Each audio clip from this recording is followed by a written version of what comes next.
Tēnā koutou katoa, haere mai ki tēnā hui, te iwi o rangitānei, tēnā koutou, tēnā koutou, tēnā koutou, tēnā tātou katoa. Welcome everybody to our final Culture and Sport Committee of this term of Council.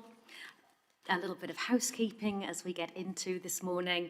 The meeting's being recorded and will be live streamed on Council's YouTube channel. If we could just display the health and safety requirements for the Chamber and take a moment to familiarise yourselves with those if you're not used to being in this particular building. In general, any problems, any near misses or incidents, please report those to the committee administrators who are here on my right. We do have some online participants today. Greetings to Councillor Finlay and Councillor Meehan. Remind you to keep your camera turned on, please, but your microphones muted unless you're addressing the meeting. Presenters, when you come to speak and join us at the table, just please make sure you give your name before you get underway, just to help people watching online to keep up to date with what's going on. Righto, I think that is the housekeeping. So I will open with karakia. Tū taua mai I runga, tū taua mai I raro, tū taua mai I roto, tū taua mai I waho, kia tau ai te Māori tū, te Māori ora, ki te katoa, homie, huie, tai kie, kia ora.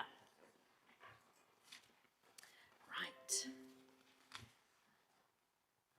Let's get into our agenda. First, that we receive the apologies from Councillor Billy Mean for early departure. Any other apologies? Councillor Dennison. Thank you, Madam Chair, also for early departure today. We could add Councillor Dennison. Anybody to add to that list? No? Good. Well, I will move that we receive those apologies and seek a seconder. Councillor Barrett, thank you. And ask you to vote on that, please.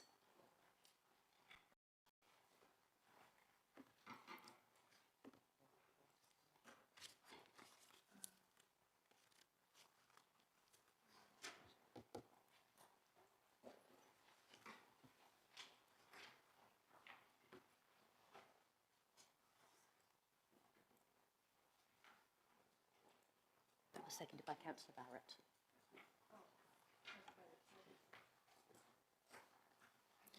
Carried with 11 votes in favour. Thank you.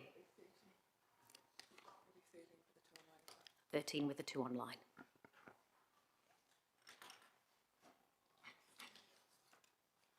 The next item is to accept a late item into our agenda today. The recommendation on screen is that the Culture and Sport Committee consider the report to Manawa Museums Trust Annual Report 2024-5, subject to section 46A7 of the Local Government Official Information and Meetings Act 1987. The reason for the late item being that the financial reports were provided after the publishing of the agenda, and the reason for considering it today is so that Council can receive the report prior to the 30th of September 2025. So we require your acceptance of that as a late item. I will move that. Seek as seconder, Councillor Barrett, thank you, and invite you to vote.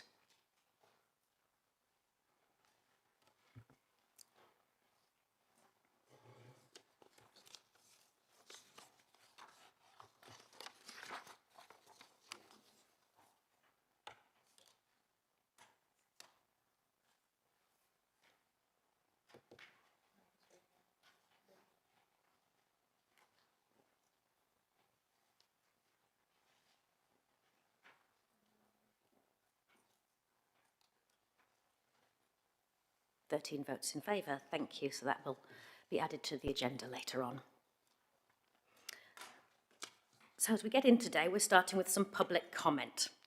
We have 2 items of public comment that I'm aware of. If anybody else is here to make public comment, please do give me a wave or come and speak to the administrators. But we'll start with Kelsey Higgins, General Manager of Volleyball Manawatu. Kelsey's no stranger to the Chamber, coming to visit us today to provide a very brief update. But Kelsey, if you can take a seat, press the right-hand side button so the red light comes on, and we're over to you for your 3 minutes of public comment. Thank you. Thank you. Good morning. Thank you for giving me the opportunity to speak here today. Sorry, Kelsey, can you just pull the microphone down towards you? Perfect, thank you. Thank you for the opportunity to speak here this morning. My name is Kelsey Higgins, and I'm the General Manager for Manawatu Regional Volleyball Association. I'm here today solely to say thank you to the committee for the support that you guys have provided over the last 3 years to our association. In 2023, I first presented to the committee to share an update of the work we had done in establishing a volleyball association in 2020 for the region. And I also spoke to raise awareness that we are in the final year of the New Zealand Secondary School Volleyball Championship hosting agreement. Since that time, the support of City Council, Sport Manawatu, and the Sport Event Partnership Fund secured an additional 3-year hosting agreement. We delivered the first year of that contract in March of this year, and it was another exceptional success. We hosted 200 teams, including exhibition matches by Volleyball New Zealand's national teams, the Volley Ferns and Volley Blacks. We hosted an opening ceremony in partnership with our local iwi. We've had an increased presence by council members throughout the event, including the largest attendance by participating teams to the opening ceremony. It was followed by a full week of volleyball with over 600 matches of volleyball being played. With support of Luke and Jessica and the team behind City Council, we were able to provide every team with a welcome bag, including a map from Palmy BID with supporting businesses who offered discounts to our visitors, maps of activities in town, and vouchers to activations in the square with a night of food trucks, ice skating, and flamingo scooters to explore the town.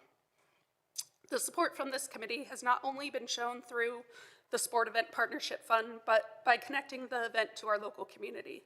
This year, that also included new support from Central Energy Trust. Volleyball New Zealand committed to continuing the economic report, which showed these activations continue to increase the impact to our local community. Closer to my heart, in hosting this event, we enabled 18 of our secondary schools to participate from our region. Notably, Boys High competed in Division 1, which would be the first in several years. Finally, I can't forget to thank the venue at Central Energy Trust Arena and the amazing team John has. We look forward to working alongside with them, not only for nationals, but on a daily basis. We're excited to contribute to the new Arena 5 development project and look forward to that addition to our sporting events. Again, just here to say thank you for all your support and look forward to seeing you all in March 2026 for School Nationals. Thank you, Kelsey, for coming in to speak to us today, and great to hear that that was such a successful event this year. Second public comment is from Harry Fraser, who is speaking to us. Is Harry here? No? Is he outside?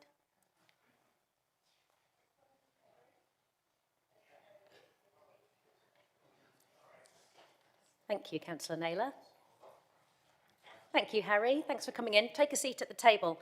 Harry's here to talk to us about item 9, the Draft General Policy Reserve Management Plan. Your light is on, Harry. I know you're familiar with the chamber from the stomach. So yes, sorry, over to you. Gas bagging with Todd and got sidetracked.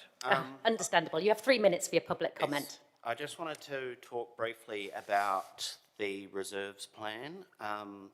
I'm a local resident and business owner, and I have a small child. When he started walking, we would walk around the same streets and down to our local park every day, play in the playground, etc. And we noticed that the parks team was doing a hell of a lot of glyphosate or Roundup spraying all around the playground, around the parks. Every little footpath would be sprayed, everywhere that they couldn't get the ride-on mower in would be sprayed. I thought it was really excessive. I also noticed they weren't doing warning signs or using PPE.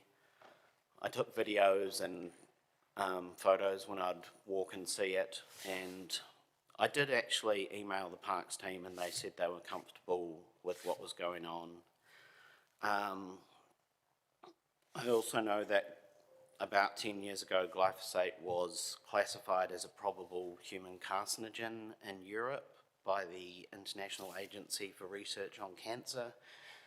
Just this year, a couple of months ago, there's a new scientific publication again in Europe saying that the safe levels, like your acceptable daily intake for glyphosate on a human, is causing early onset leukemia in mammal test subjects.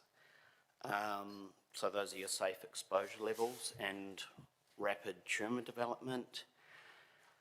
And yeah, I just thought, I did actually get a community meeting together, which I think has fed into these suggestions that have come up today, to just get it away from the playgrounds, establish minimum distances from our playgrounds, parks, sports fields, put up signs, give your workers PPE, just that kind of stuff. That's about all I've got to say. Thank you. Thank you for coming in, Harry, and sharing your thoughts and concerns about that. It's I was noted. supposed to do a submission, but I completely missed the deadline. I was too busy, so sorry. Well, appreciate you taking this opportunity. Thank you. Thank you. So that is the public comment. Seeking any further offers? No? Being none, then I will move that we receive the public comments for information, and thank you to those who have joined us today. Seek a seconder for that. Councillor Hancock, thank you. And ask you to vote. Thank you.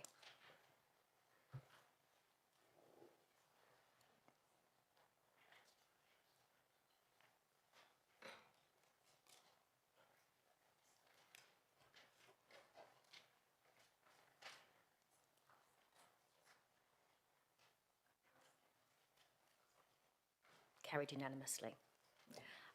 Our next item is presentation, and I'm quite excited about this, the inaugural presentation from the Heritage Reference Group. And I'll invite co-chairs Margaret Tennant and Peter Terangi to join us at the table. I understand you have a presentation, so Nico's sorting that out with you.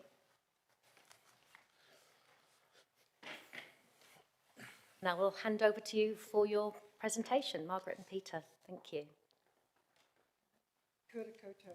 I'm just hoping I managed to shift the slides on properly. Margaret, can you just put your microphone on, please? The right hand button until the red light. There you go. Thank you. Kia ora koutou. I just hope, I was saying I can move the slides on properly. Peter and I are going to share this presentation. We're co-chairs, as you heard, of this reference group. So, going the wrong way. Sorry,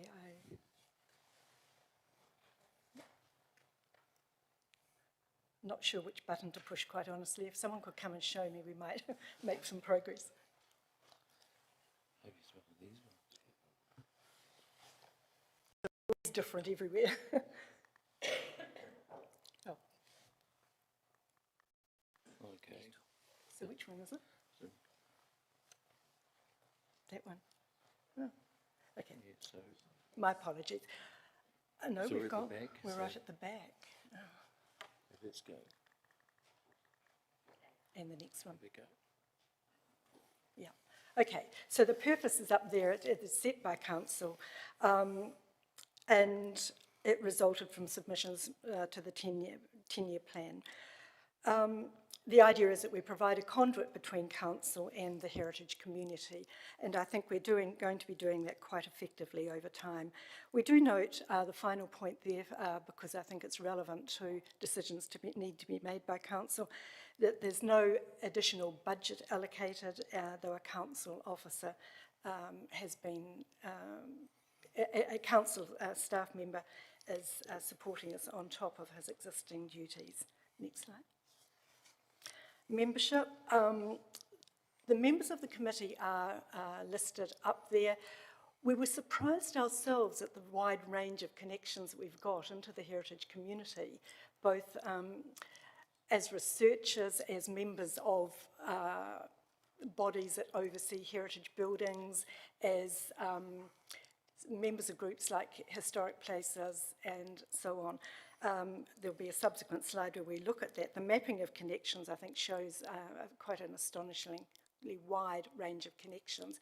You won't be able to see all the detail there, but I think it shows how all of us belong to more than just one group. So although we've been appointed as individuals, we're not representing any single group, but we do have wide, I think, connections with a community that is very interested in heritage in Palmerston North. Meetings? Right. Okay, we've had 4 meetings since the 24th of March with a combination of presentations by council, discussion and refinement of our own processes, thinking about how we ourselves would like to interact with council.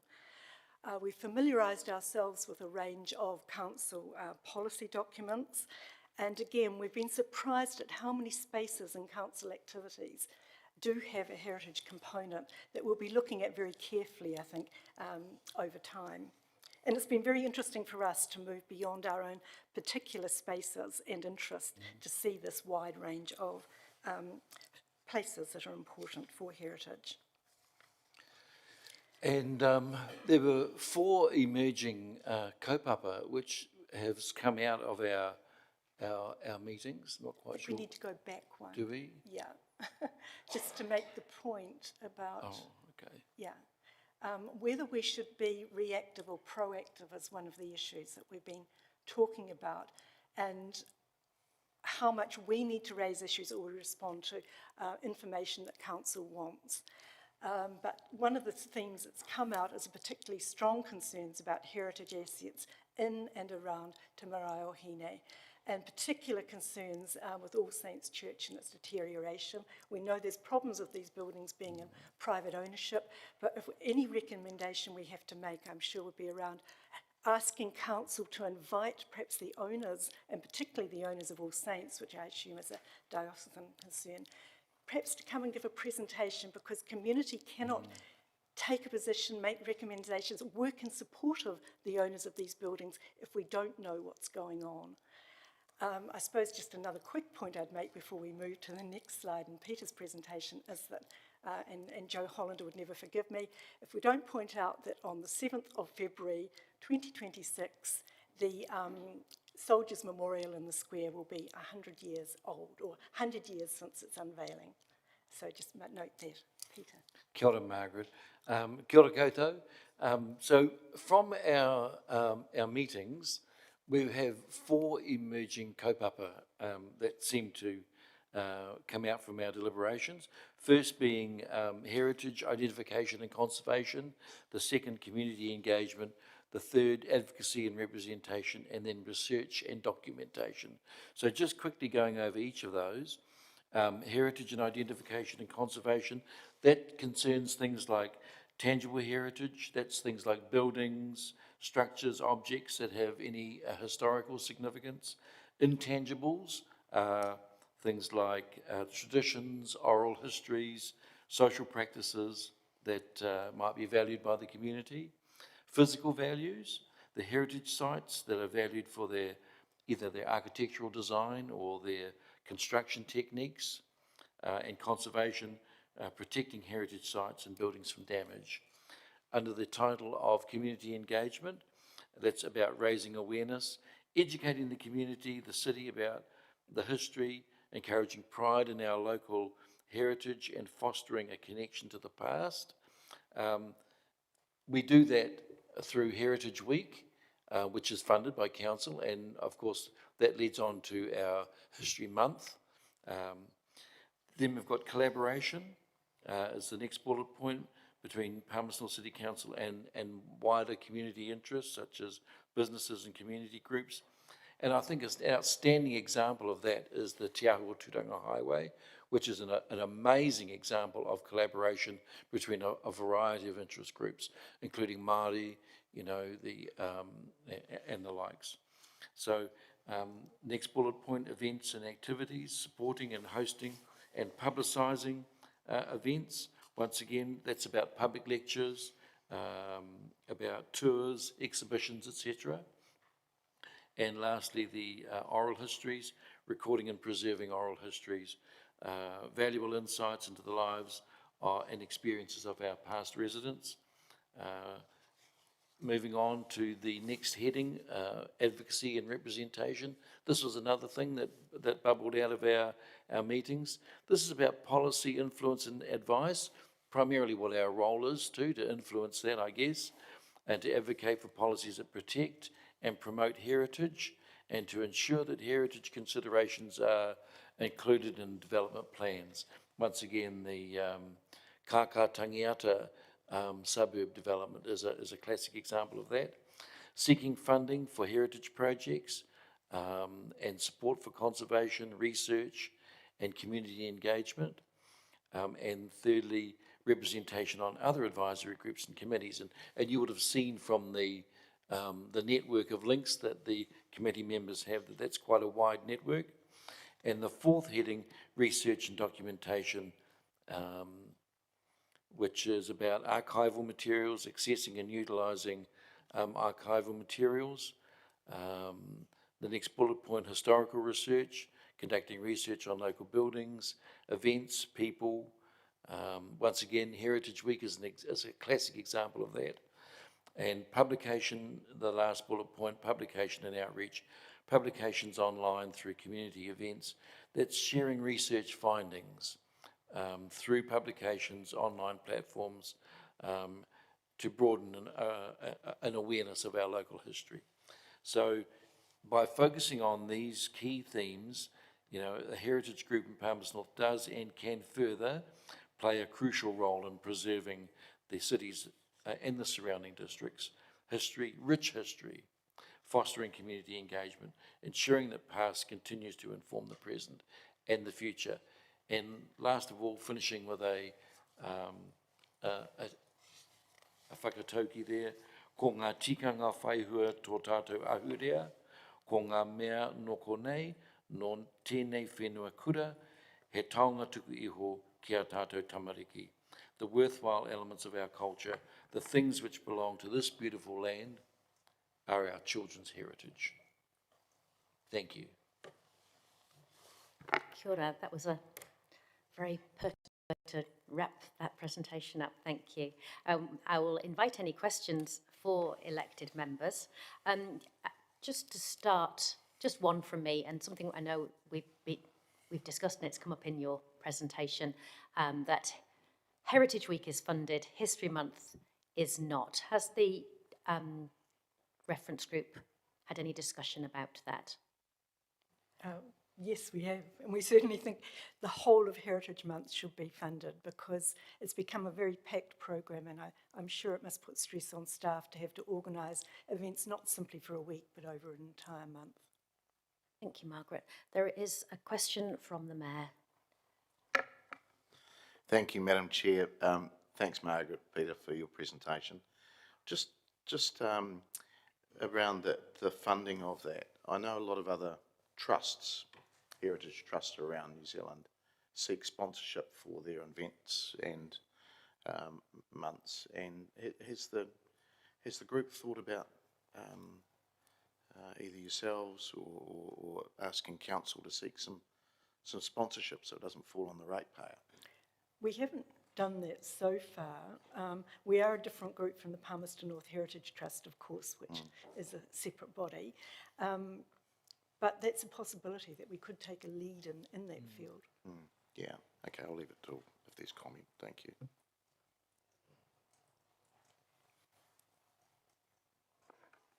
Councillor Barrett. Thank you, Madam Chair. Thank you both for the presentation and your work. Just wanted to ask a couple questions. One is, you've taken a code-sharing approach and just wondered kind of why that was. Well, we considered that that to get a balance of gender, to get a balance of interest levels, to get a balance of Māori and non-Māori, we figured that that's, and plus the experience that each of us bring to the table and the network of interests that we have, and brought together those combined interests in quite nicely. Thank you for sharing that. Had a question just around the slide that was on the proactive, reactive, and you obviously had one example there. Can I ask just at this early stage, kind of how long that list is? So far, it's probably pretty short, actually. It's Okay. been more a discussion in principle about how, if we are a committee set up by council, how much we're simply advisory to council and how much we can stir on our own account. And I think the message so far from council officers has probably been that there's some stirring that we would do as individuals or as members of our various constituent bodies and others which are where we maybe, it's better to leave it to council or do things through normal council channels. Thank you. Appreciate that, Madam Chair.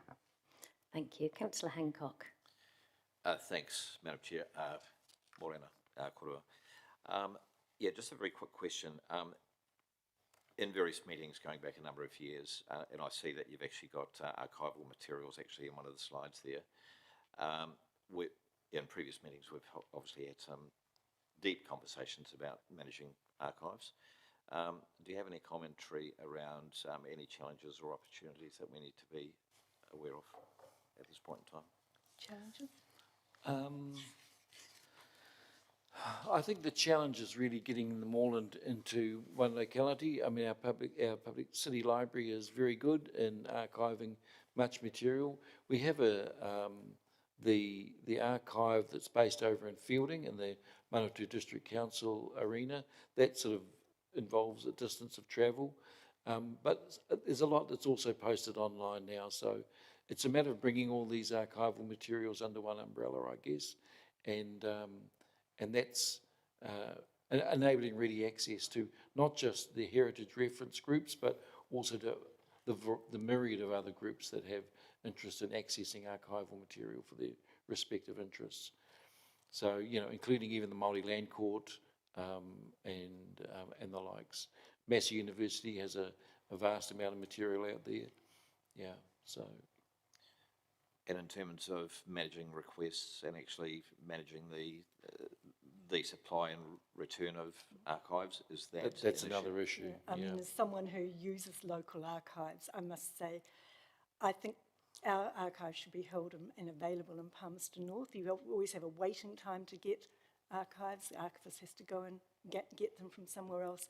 My understanding is that the facility in Fielding is not up to standard, and that's problematic. I think there should be an archive, even if it's for the whole region, it should be based in Palmerston North.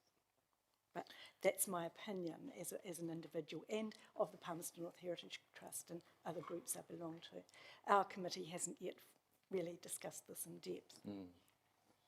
So in terms of the archival facility at Fielding, you say it's not up to standard? Is that environmental? I understand it. It's not. No, I've heard of people going and just saying, well, it's hard to get things there. They don't have an actual, I don't think they've actually got an archivist there even now. They used to, but so people who use it find it difficult and problematic, and you have to drive to Fielding. And the other thing is too, you have to lodge a request. You can't actually go in and access the material yourself. You've got to pass it on to someone behind a desk and wait for the response. And usually they're pretty good, like it comes to you within a week. But, you know, normal, for me and other people like myself, it's good to have that ready access to it, either digitally or, you know.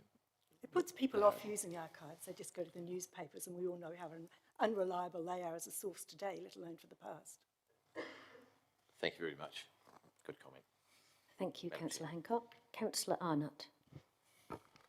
Thank you, Madam Chair. Thank you for all that you're doing, and to the rest of the group, Keepers of City Heritage. Look, I was really pleased to read about the Municipal Opera House foundation stone that I helped save last year that's been put into farmers. What's the time frame of that happening, please? I don't know. Every so often we have a notification saying it's going to be put up, and then we get something to say it's been deferred, so we don't know the actual date. I think that will be covered in the later report about heritage themes in Council Programmes Officer. Look forward to it happening. Thank you. We look forward to going along and seeing it. Thank you. No further questions. Thank you so much, Margaret and Peter, for coming in and presenting that first report from the Heritage Reference Group. If you'd like to take a seat back in the gallery, I'll move that the Culture and Sport Committee receive the presentation for information. Look for a seconder, Councillor Wood, thank you. Very equal opportunity seconding today. And open that for any comments. Start with the Mayor. Thank you, Madam Chair. Look, thanks to the group and your inaugural report to us. I think you should steer. I think you should. This council, with all due respect, does need a little bit of a push in this space. I mean, it's something that I've been personally, and I know some other members around the table have been trying to get officers and others, and it's just not the city officers, but the private sector to start respecting heritage. We've got lots of it here.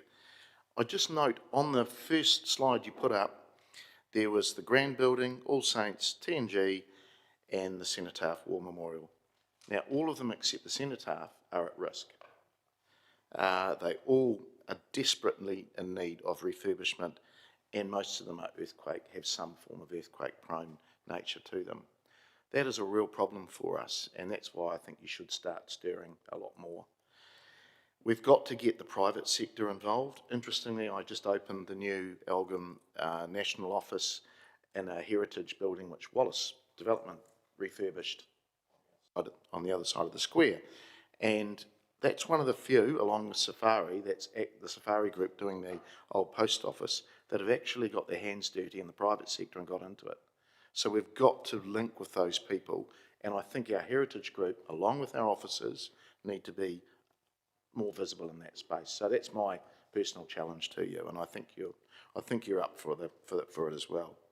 Just with the archives for the city, you will have seen this morning, Hawke's Bay opened their new regional archives. Now, I'm not suggesting we go to as grandiose building as that, and I don't think it is needed, but just about every museum or every sort of organisation that has archives is taking their archives out of expensive land, including the government, into Papa, and putting it in a facility which is purpose-built for the protection of those archives, but also allowing research and public access to those. I do think with the city, Massey, the military, iwi business, there is archives in the city that could be grouped together. I agree with you, Margaret, that perhaps Feilding isn't fit for purpose, but it has been a good facility to get some of our districts who don't quite have the same budgets to pull stuff together. But for the city, I do think we should be looking at something that's out of the expensive land. It makes Te Manua have more space for other purposes of exhibitions. It helps our library redevelopment. And we don't have to build it. We could get a developer to do it, and we could long-term lease it. So there's all sorts of ways we could look at that, but it probably needs the Heritage Group to stir to get that into a long-term plan, or certainly the thinking going. So thanks for the work today, and look forward to more stirring. Thank you. Thank you, Mr. Mayor. Oh, I just locked myself off. The Deputy Mayor. Tēnā koe, Madam Chair, o tira, tēnā tātou ngā mihi nui ki a koe, Pāpita, whai Margaret. Ko koutou ka kite au hoki a Papa Joe. Thank you, all of you. I think that the Heritage Reference Group is pivotal and kaitiaki for us as well. You know, there are other kaitiaki around, but you're a pivotal group. I wanted to comment about the co-chairs perspective, and just to pick up that from a Māori worldview, that's a very familiar thing. It's about inclusive leadership, it's about shared responsibility, it's about making sure that we have opportunities to participate. So well done to you for that. I was impressed with the that you identified the membership, and also the diagram that showed the links to the community, the wider community. And I think that that within itself is a resource, and no doubt you've been able to, through your networks, individually and collectively, touch base with many, many people of similar aspirations of preserving our taonga. I note, within that group, you have a historian, a wonderful, highly recognised historian, educator, and other people.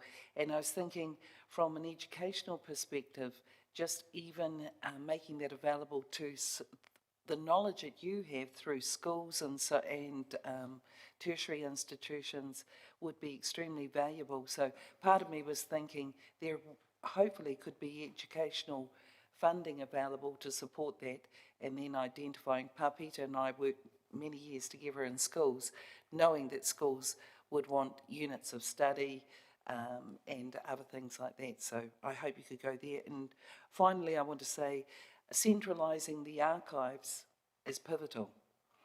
And I hope that we go down that pathway because I think those taonga need to be stored somewhere safe, somewhere secure, and they do need to be centralised and looked after. Ka te aki rei konei, tēnā koutou, thank you very much for all you do. Kia ora, whaia. Thank you, Whaida. No further comments. I will wrap that up just with further thanks. And thank you to the three of you, recognising you, Joe, coming in today to present that report. I'm the council liaison person onto the Heritage Reference Group. It's been fascinating to see this group stand up. As the Deputy Mayor said, it's a powerhouse group of some really talented and well-connected people in our community, and we're really grateful to all of you, if you carry that back to the group, for giving your time, your energy and your considerable expertise to assist council in how we bring forward some of these important heritage conversations. I was particularly impressed in that mapping work, not just with the huge connections that this group had, but the willingness to look and see where the gaps were and to think about the needs of our community widely and think about whose voices are not captured there and how we connect with those, and really want to recognise the strength that our library staff and library team bring to that in plugging into the gaps that might occur in traditional research, heritage engagement. They do such good work in connecting with our wider community and sometimes our untold stories and our more marginalised communities. So thank you to the group for the work that you're doing, and we look forward to seeing your stirring, to quote the Mayor, as we head into annual budgets and long-term plans, where there's obviously an opportunity for all of our reference groups to contribute to that, what's important, and to get ahead of our planning there.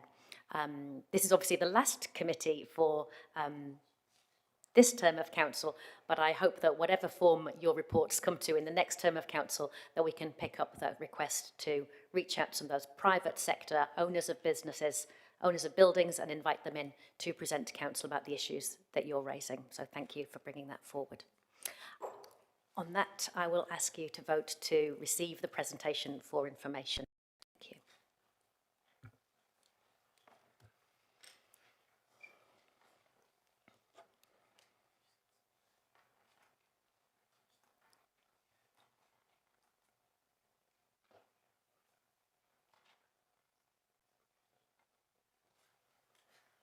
Carried unanimously, thank you.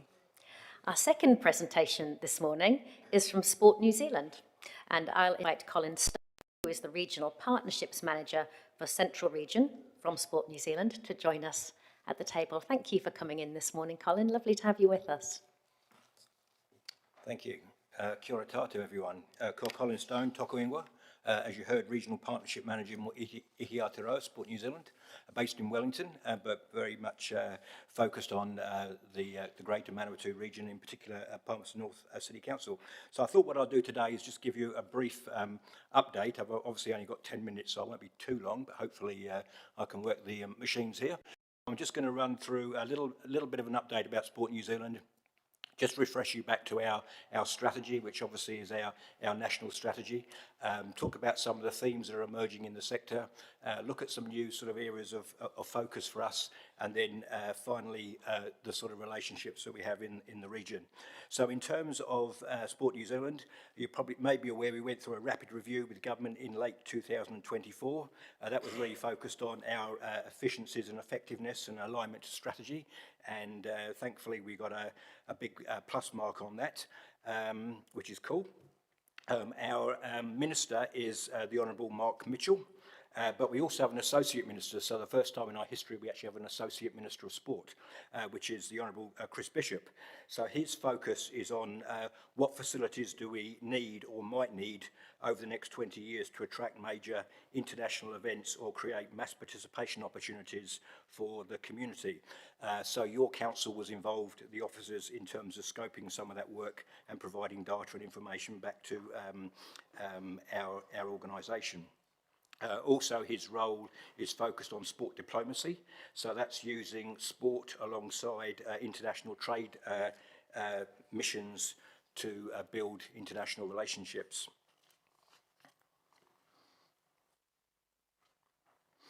Just in terms of our strategy, I won't dwell on this for too long, but we're in a 12-year cycle, so we're in the middle section now, the 24-28 cycle, of course, focused on the vision being everybody active, but our focus is on young people. It was for 21-24, and it is for 24-28, so that's Tamariki and Rangatahi. This is a very busy slide, so I'm not going to expect you to be able to view all of that, but I just wanted to pick up three areas which are our focus areas. One is maintaining the physical activity levels of our Tamariki. Generally in New Zealand, our Tamariki are physically active, which is great. Reducing the decline of physical activity levels for our rangatahi. So we do, like a lot of Western countries, have a major drop-off when kids reach that teenage years, and rangatahi are a challenge for us. And the other area is improving equity for Tamariki and rangatahi who are less active. So that's around disability, women and girls. There's a 8 to 10% difference between male participation and female participation. And the last area, which is gaining more momentum, and I'll talk about that shortly, is around social economic status. So those that live in socially economically challenged communities have greater barriers to physical activity. One of the areas that our Minister, through his letter of expectation, has asked us to focus on is the leverage of his other portfolio, so that's particularly police, corrections and ethnic communities. So you'll see as we progress, there'll be a stronger focus on youth at risk. So that brings us into partnership with Oranga Tamariki and Kids in Care, but also the military style academies, but also a stronger focus with New Zealand Police. And so we're now currently sitting on the National Steering Group for the Resilience to Organised Crime in Communities, which is the ROC. So it's the role that sport and active recreation can play to make sure that our young people who are on the borderline of getting into the youth justice system or already are in the youth justice system can find a different pathway through physical activity. These slides are a little bit old, but quite worth hopefully putting up. They do demonstrate that our Tamariki are generally okay in terms of their physical activity levels. And then when we talk about Tamariki, we're talking about 5 to 11-year-olds. But there is a gradual decline of physical activity in our teenage years. That sudden uplift that you can see is a bit of a mirage, really, because it's the move from our our young people guidelines of 60 minutes of moderate physical activity per day for our young people to 30 minutes of physical activity for our adults. This slide also demonstrates, I guess, the challenge for rangatahi. It is starting to bounce back, and I'll talk about that shortly, but certainly we do have some challenges around Pacifica and Asian females. It is lagging behind the rest of the rangatahi cohort. This chart's a little bit out of date now, but the new data coming through for 2024 shows that there are some green shoots starting to appear for rangatahi participation, which is fantastic. But again, Pacifica and Asian female data continues to lag behind. Now, just on to ourselves and our relationships that we have in the region. Palmerston North City Council, Sport Manawatu, Sport New Zealand have been working together in a collaborative planning process to identify priorities that matter to all three agencies and take a collaborative approach to leveraging that partnership and those opportunities. So particularly that's it in an area like play. Strong partnership already between council and Sport Manawatu in the play area. And in fact, this council has been a leading light in the play area for a number of years. You're probably aware that Sport New Zealand over the last last couple of years actually has had a contract relationship with PNCC, which has enabled the employment of Manu Jury as one of our 16 play advocates around the country. And she is doing, and has done and is doing, an amazing job, which I'm sure you're aware of in terms of her internal influence across council in communications, infrastructure, equity and inclusion, as well as policy and strategy development.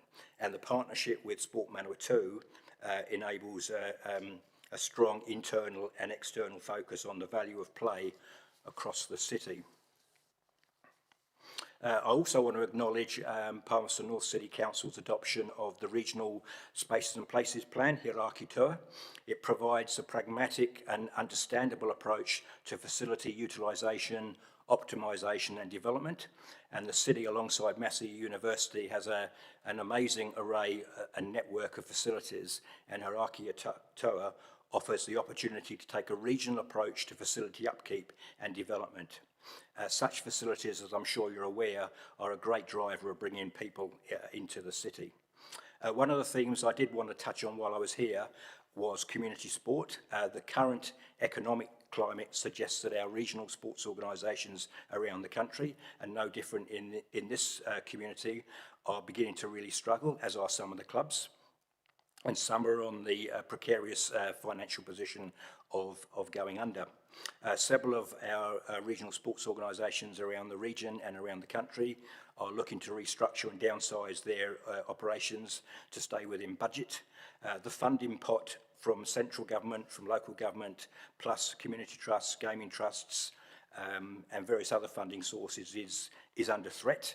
And an interesting but alarming fact, I think, to throw at you is that between 2018 to 2022, according to NZIER, close to $500 million worth of funding has disappeared from the sector. We're aware also that Sport Manawatu is doing a great job in trying to support those regional sports organisations that are currently under some challenge. One of the other things just to mention also was clubs. Obviously clubs are also challenged, particularly in the volunteer space. The average volunteer numbers per club in 2018 was 30. In 2024 it's 17, so it's just about halved. So the pressure on our volunteer sector through the sports sector and particularly through our clubs is certainly under challenge. One of the areas you may be aware of is the new online casino bill, where government is looking at 15 licences to online casinos. Now the challenge here is that at the moment through Class 4 and other funding sources, all proceeds of gambling go back to the community. Under the online casino bill as it stands at the moment, that money does not go back to the community.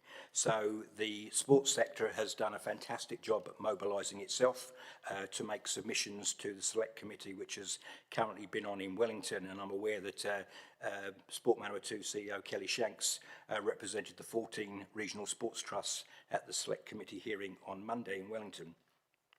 Look, I'm aware that you've got on your agenda the Sport Manawatu annual report to discuss later, but just as one of the major supporters and backers of the organisation, just want to say from our perspective what a fine job the organisation does as a regional leader of the play, active recreation and sports sector in the greater Manawatu region. And you're probably aware, hopefully aware, that Sport Manawatu and Te Pai o Ranga, the Iwi Māori Partnership Board, has recently been recognised as a national award winner for Māori participation at our National Sector Awards in July. So on that note, I will finish. Thank you. Thank you, Colin. That was a whistle-stop tour. Right, that was a rapid fire, wasn't it? Yeah.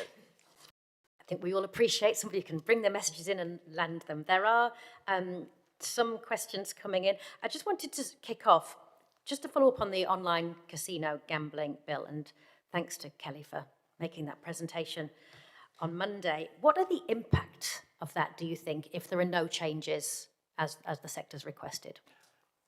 Look, there's certainly from the government's perspective, it is about curbing the amount of online opportunities there are overseas. So at the moment, there's no control over that at all. So it does control that from a government perspective. But the major impact is that, as the bill stands at the moment, no proceeds from online casinos go back to the community. So that's a major shift. If you look at Class 4, if you look at lotteries and lotto, the proceeds for that go back to the community.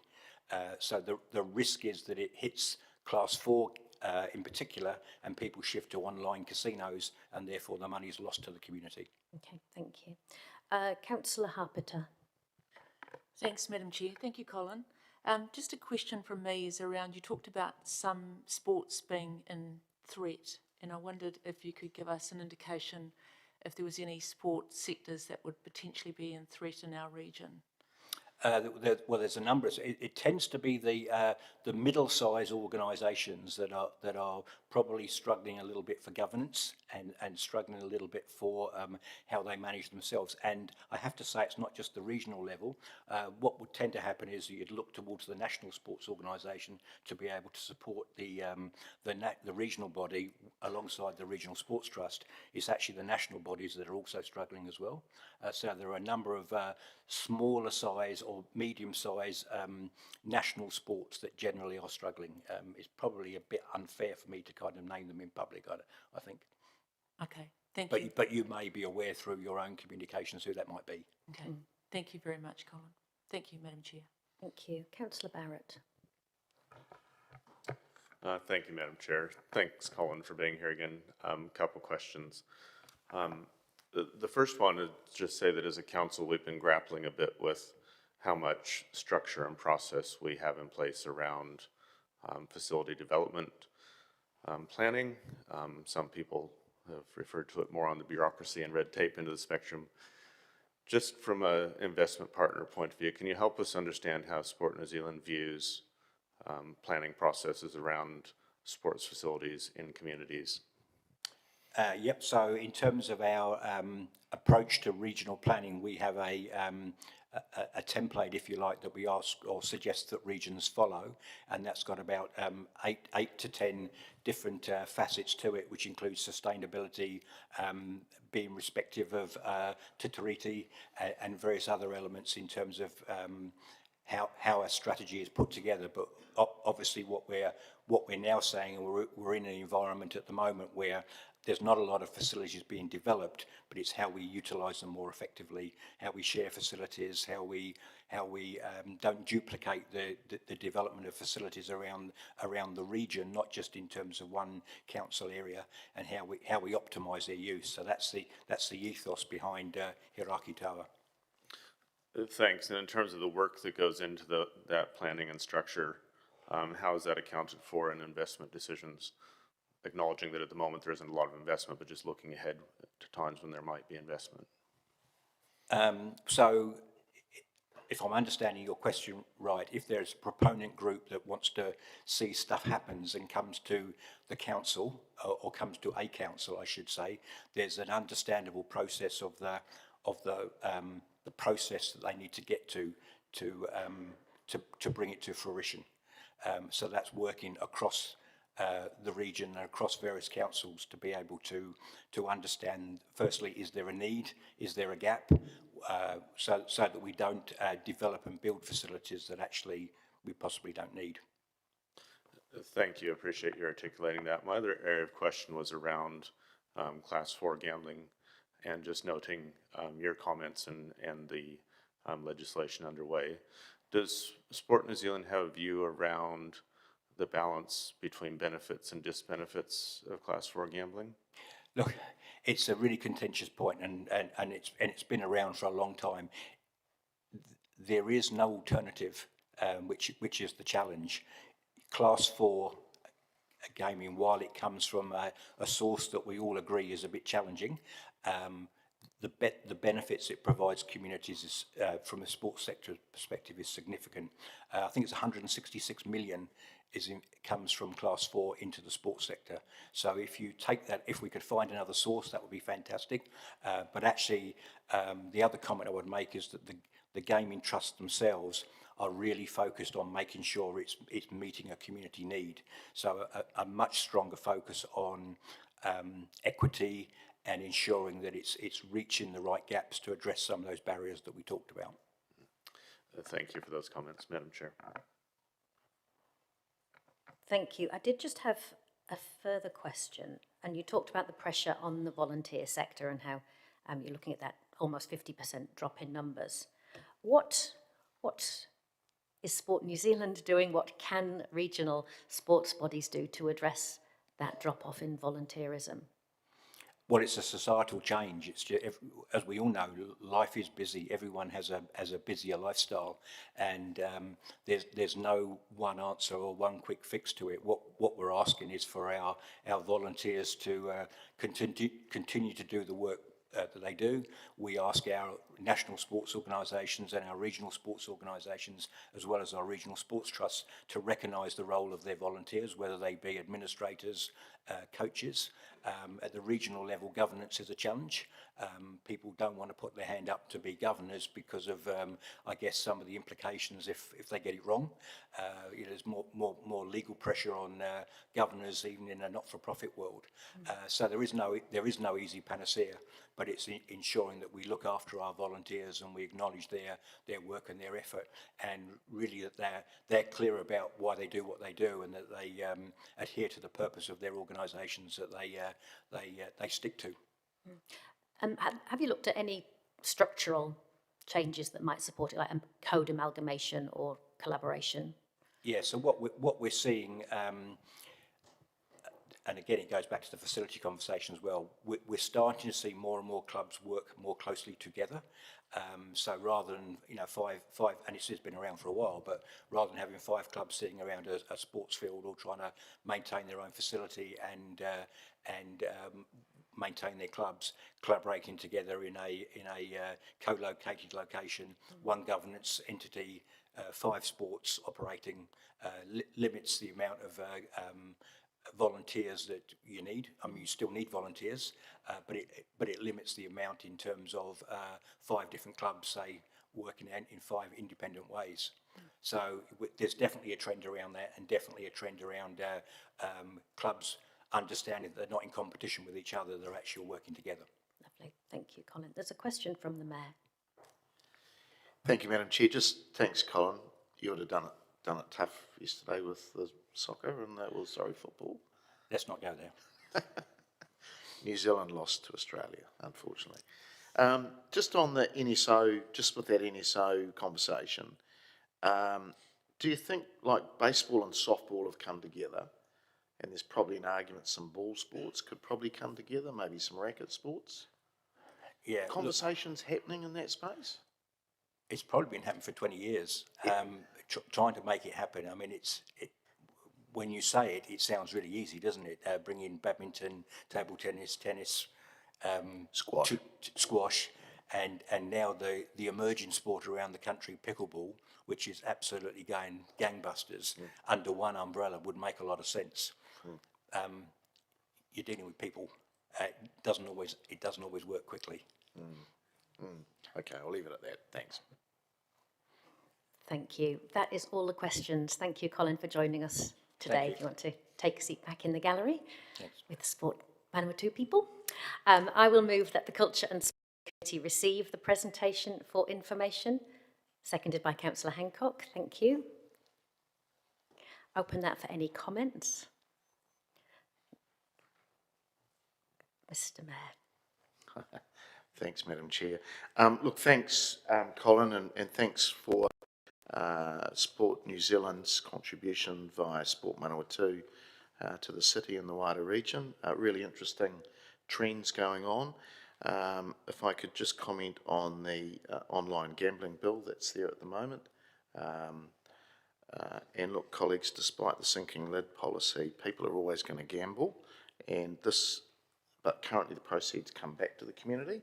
This is very real, and we can all have our views on it, but if this goes through, guarantee if we're around the table in a couple of years, there'll be multiple groups coming to us for bailouts or problems because it's going to smash the sector. So if this bill isn't squashed or at least changed, at the very least, we are in for a major, major shock. So if you think we've got some problems around boards and some volunteers, you ain't seen anything yet. You will see people walking in here and either winding up clubs, sports organisations. You won't see Manawatu Rugby running around the arena because they won't be able to afford to. You won't see softball or squash being played at a high level because they won't have any money. So we've got to be really real about it.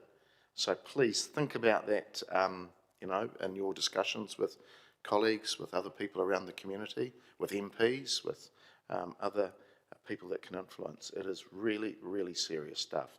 And I know that the Regional Sports Trust are extremely worried about that. And it's just sort of escaped the public eye. I know a lot of clubs here in the Manawatu and the city have put in their own submissions because a whole sector will just disappear. And it's going to be, unfortunately, fall into our lap then. So I hope I'm wrong. I hope there is some people at the Select Committee listening. I hope it gets reported in the media that we must push back on it. At the very least, it's got to change, and there's got to be some form of level of online gambling comes back to the community. If it isn't, it will all go offshore to India or wherever it's going to go, and New Zealanders will see zero, and that'll fall on us. So, yeah. Other than that, good report. Thank you. Well, nice attempt to lighten the tone, thank you. But I do agree with the Mayor's comments on this. I think recognise that there's a level of discomfort about the tagging of community funding from online gambling. That's a government decision, that's part of the social contract that that gambling is set up under, that we recognise the harm and we make ourselves feel better by that, by the funding that comes back to community. Whether we like that or not, that has been the reality, and many of our clubs and associations are predicated on getting that funding. And I just want to be clear, this isn't just about sport, it is about community funding across the board. And I know Kelly has represented Sport Manawatu in this regard, but I know there were many submissions from our cultural sector as well, just noting that this would be a severe funding gap that seems to have appeared as an unintended consequence of this legislation. So I'm hopeful that the, I'm sure, compelling submissions, which Sport Manawatu was one, will have an influence on how this piece of legislation goes forward. And thank you to Colin also for just putting the work that we see locally and through Sport Manawatu into that wider context, that the issues that we're seeing here about reducing volunteer numbers, as one example, is a national conversation that we're having with busy lifestyles and children in multiple codes and parents who are usually our volunteers here being very stretched. And also the national context for Hiraki Toa about understanding best practice from Sport New Zealand, how Sport Manawatu are giving effect to that, and that how that helps us with robust decision making regionally and locally. So thank you for your comments. And I will invite members to vote, please, to receive that presentation.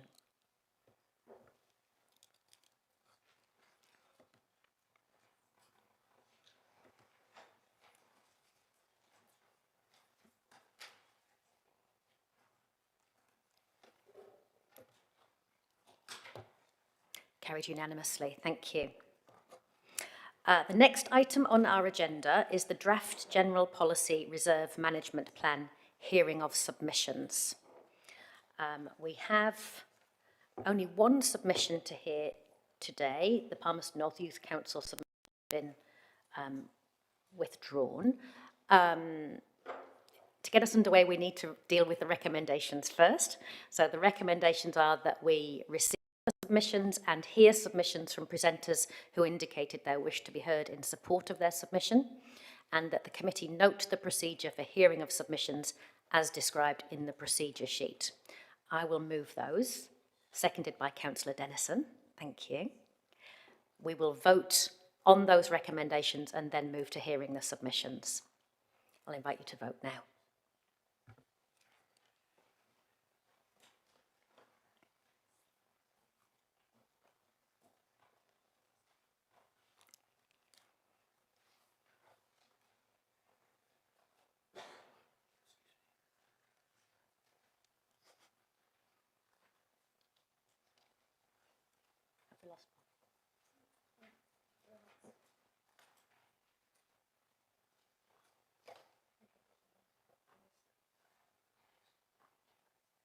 Let me just check everyone's voted.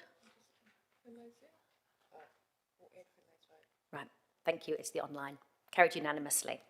The submission we're hearing today is from Richard. Richard, if you'd like to come forward and take a seat. Thank you for being with us this morning, and you've had the benefit of seeing everybody else go ahead of you, so you understand how this goes.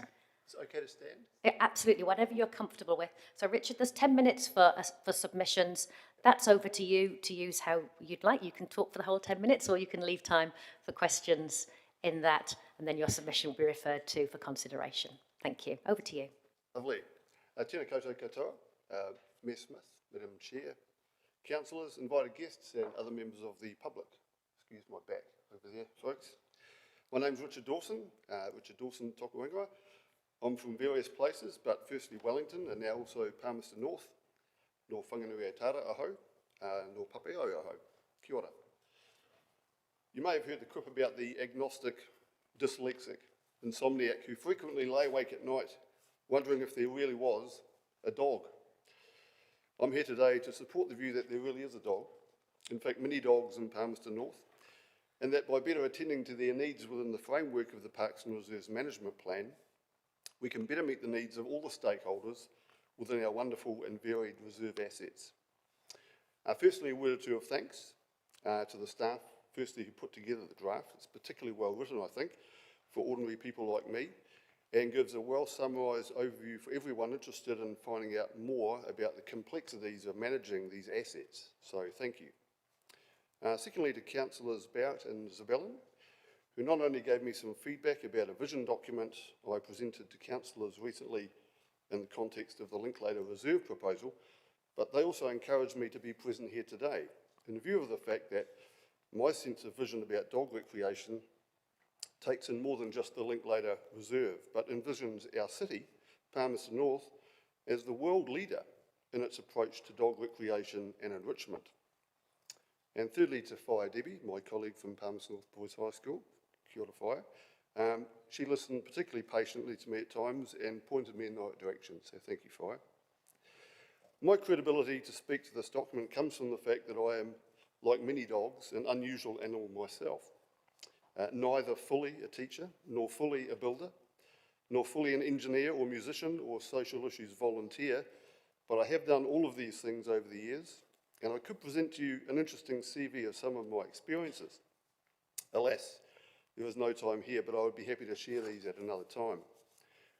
What I'd like to do in the short time I have is to firstly address what I see as a gap in this draft document as it concerns dogs, and of course their owners.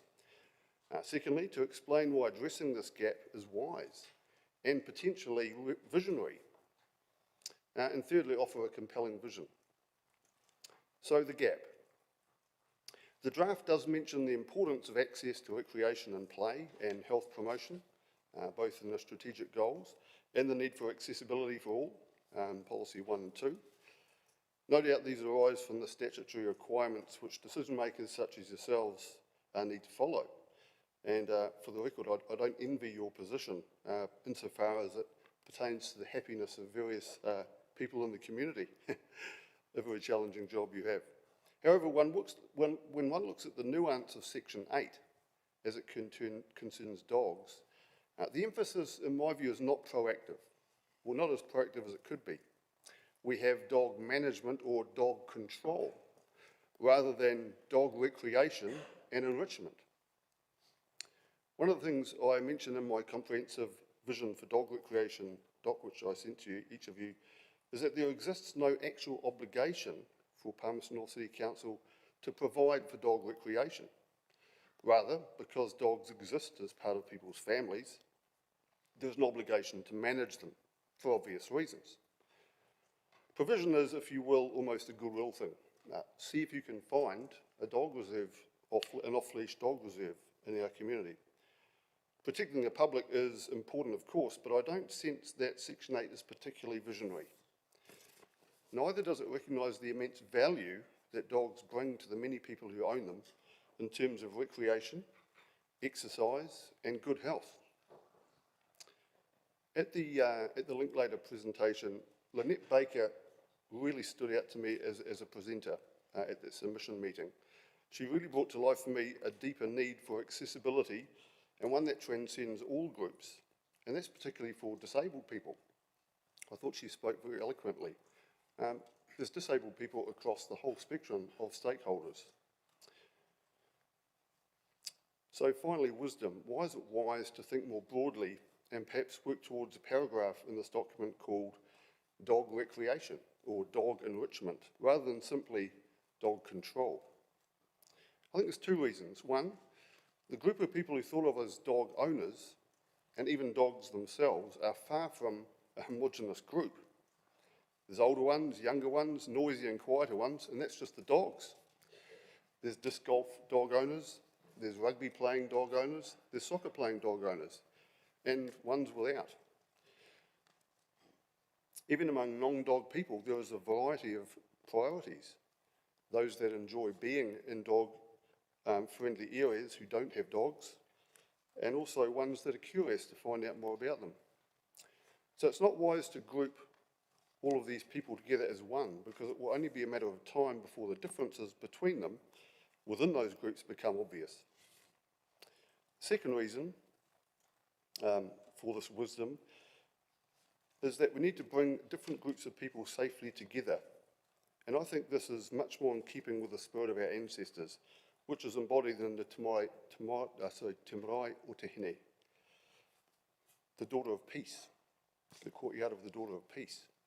And so I guess I come to you today as a peacemaker. I give you the difference between coexistence and cooperation versus subdivision and separation. I favour coexistence and cooperation. Is there a way of having people sharing the same spaces but with relatively subtle but safe separation? So my compelling vision could be summarised as zones within parks and reserves, symbolised, if you like, by a number 8 fencing wire approach. Imagine safe passageways through all the parks and reserves, whether they are dog-friendly parks or not. Imagine with me carefully shaped and placed fenced areas within many reserves, within walking distance for many residents, including the disabled. Imagine with me these fenced areas. Some are fenced areas for unleashed dogs and their owners. Imagine also, if you will, in off-leash areas, safe zones for people who want to be present with dogs but not interact with them, such as the disabled, autistic children and the such like. In view of the current discussions and consultation regarding Linklater, I've come to see a wider opportunity for our city to lead the world in the field of dog recreation in our approach to parks and reserves generally. Firstly, in terms of our capacity to meet the needs of those wary or even fearful of dogs, especially children, who for one reason or another are not able to have such pets at home and unsure of how to respond to them. Secondly, in our capacity to accommodate the variety of dogs and their owners. The needs of dogs vary as much as the needs of their owners, and so this group, far from being homogenous, as I said, deserves closer consideration. There are elderly dog owners, those with disabilities, young and old. There are young boisterous dogs, quiet dogs, playful dogs, to name but a few. Then there are disc golf players, with and without dogs, also having different needs. Through careful, collaborative and creative means, I believe it's possible to integrate a variety of off-leash options in many other parks and reserves around our city. I have a vision which takes into account the needs of all the stakeholders to the issue of dog recreation in Palmerston North, which breaks down the them and us combative stance taken by some in the debate recently. Rather, I see this as a way to bring people of varying views together safely. By listening carefully to the needs of all and finding economical ways of facilitating modest changes to many of our parks and reserves, our city could be looked upon by others as the place to be, a world leader, if you will, with respect to dog recreation. I hope to finish with another funny story, of course, perhaps about tails wagging dogs or something like that, but I couldn't quite work it in. So with that, I'll pause for any questions. I like the pause. I'm afraid we are very nearly at the end of your 10 minutes, so no time for questions. But thank you so much for coming in and presenting that. Our next item on the agenda is the summary report for the submissions, and you'll see from that that there's a further report to come back which will include reflections on the submission we've heard today. Thank you. Thank you, Richard. On that, we'll move to the next item on the agenda, which is the Draft General Policy Reserve Management Plan Summary of Submissions. And I'll invite Kathy Deaver-Todd, Manager, Parks and Reserves, to present that this morning. Thank you, Kathy.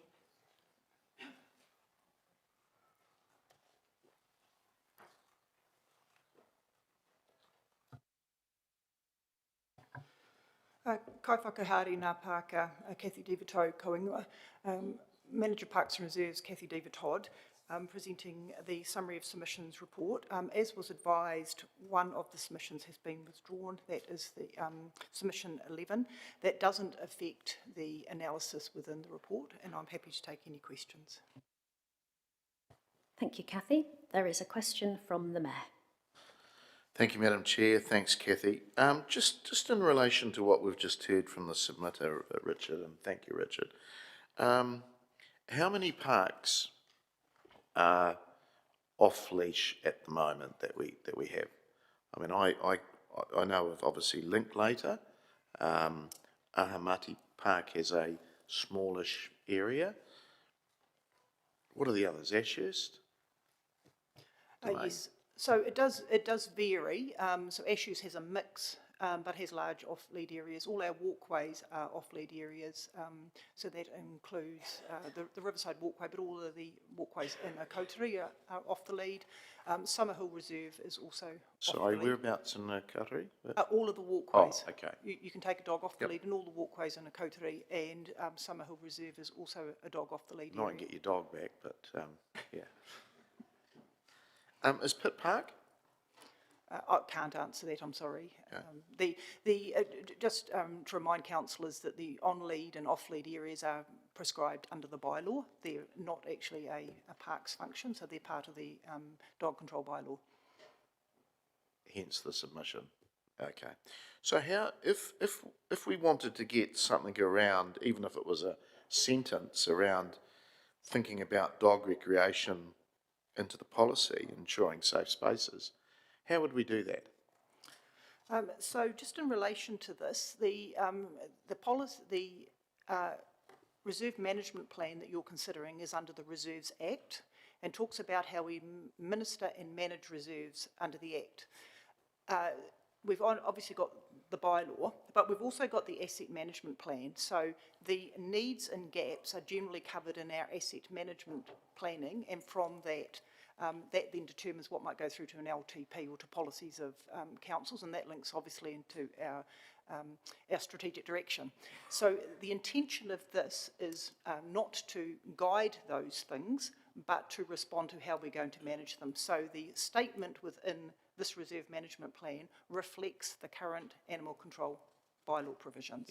Hence the submitters, you heard the submission? Yeah, I did hear the submission. And so I guess my advice to council would be this would probably be more appropriately sit within the asset management plan, sitting in there that there's a need or a gap and what that might mean in terms of policies, rather than something that is designed for and managing and administering.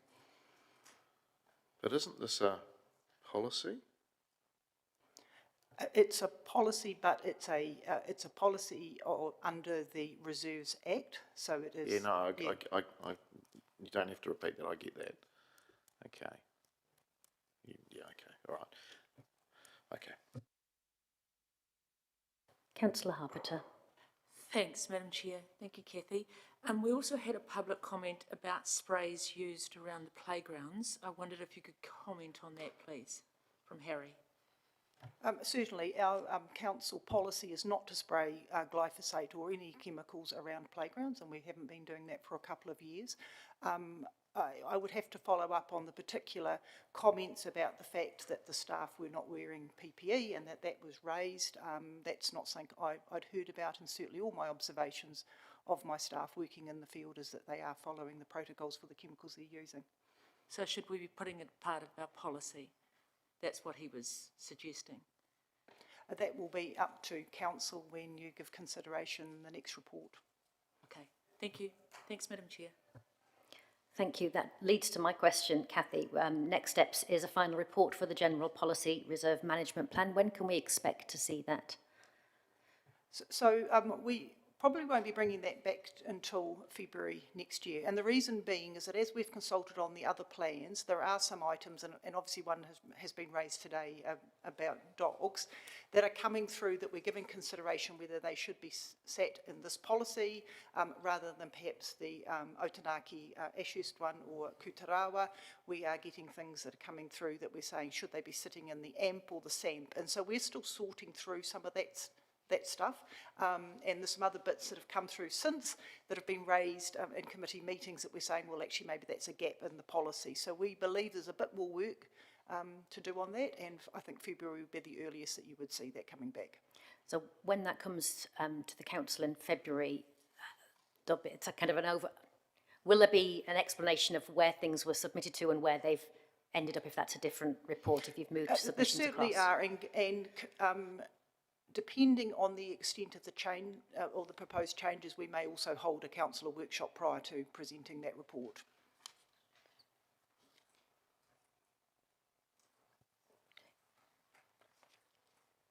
Thank you, Kathy. There is a question from Councillor Barrett.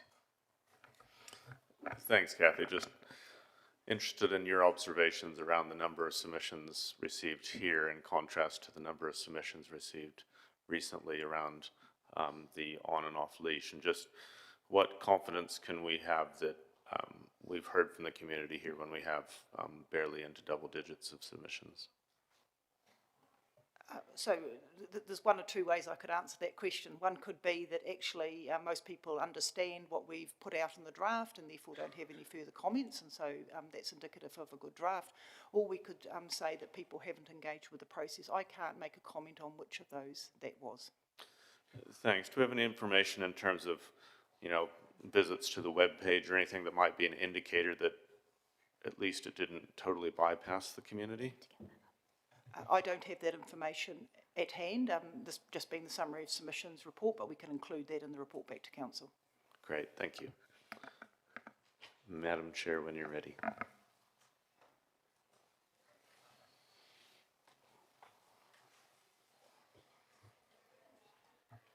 Thank you. Sorry, I'm just getting some advice on an additional recommendation that's come forward. Yeah.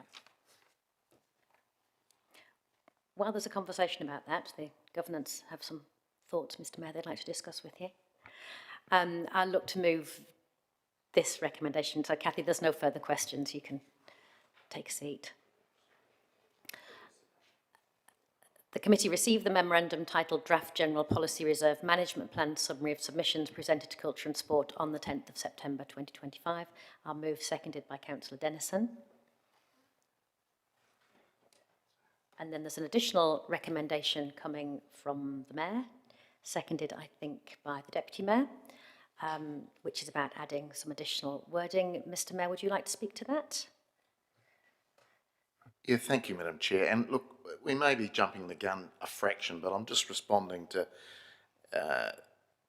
it's my own due diligence just over the weekend and having a look at Linklater and what wonderful facilities we've got. And I appreciate that we don't have a huge amount of submissions on it, probably because Parks and Reserves and the council are generally doing a pretty good job. But it does bring us into can we go from good to great? And in our submitter Richard Dawson's comments about being world leading, But no, in all seriousness, I do think there is a bit of a gap around, because the officers are looking around the management of dogs and everything else, whereas we're actually talking about the recreation and safe spaces and enrichment of people that have dogs. And I do wonder if we give some direction to our officers via the Chief Executive to just look at that. I'm not saying what it should be, but if we don't capture it, I suspect we'll get the same response we got when as the answer to my question about where this fits in. It'll just get lost in translation within the bowels of the organisation. So we have a fantastic array of facilities at Linklater, Ahamati, Ashurst Domain, the River Park and Pathways, Pitt Park, which we've just looked up is actually off-leash. There's possibly going to be a new space as well on that southwestern side of the city with Kakitangiata. But we've got to inform people what that might look like, including our own officers. And this is not a dig at the officers, this is actually trying to give them a little bit of direction. I think this is probably a pretty safe space to be in. I can tell you, Linklater is amazing, and I went and saw Ross and Marilyn Linklater as well while I was up there, and there's 77 acres up there. It's amazing, and I think this fits into that nicely. So this is about just giving a little bit of direction, but again, the officers can massage that. So I think I'm in safe space. I've spoken to the GM and he's comfortable with it as well. So I hope you support it. Thank you. Thank you, Mr. Mayor. Any comments on either recommendation or any request to take them separately? Otherwise, I'll put them both together. Councillor Bellin. I just had a comment that I am in support of the second recommendation, mainly because there's no harm at all in adding a minor semantic change. That my recollection of the dog section of Section 8 is that it's very sparse and it refers readers to the dog bylaw for more information. So I don't feel it would be a terrible departure to flesh that out a bit, to talk more about dog recreation and safe spaces, as well as just keep your dog under control and see the dog bylaw for more information. Thanks. Councillor Harpeter. Thank you. I'm also in favour of number 2, but I'm also in favour of educating everybody across Palmerston North where the dog off-leash parks are, because I think that's probably more important, so that everybody knows where they are, and I think that's probably what everybody wants to know. So I think that's really, really important. Thanks, Madam Chair. Thank you. No further comments, so I'll invite a vote.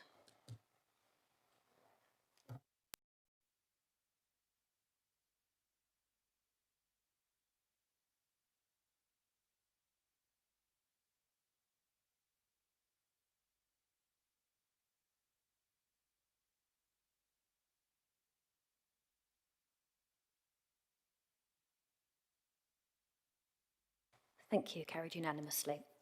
Next item on the agenda is the minutes of the Culture and Sport Committee meeting 25th of June 2025 be confirmed as a true and correct record. I will move that. Seek seconder. Thank you, Councillor Dennison. Any matters of clarification or correction? Being none, I'll ask you to vote on that.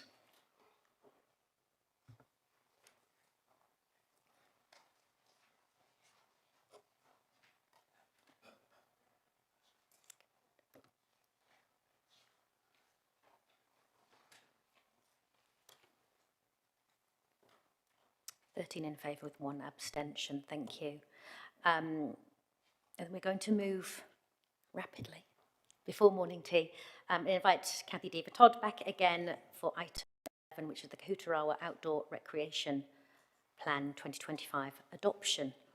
The CORP, as we're calling it, I note. Thank you, Kathy.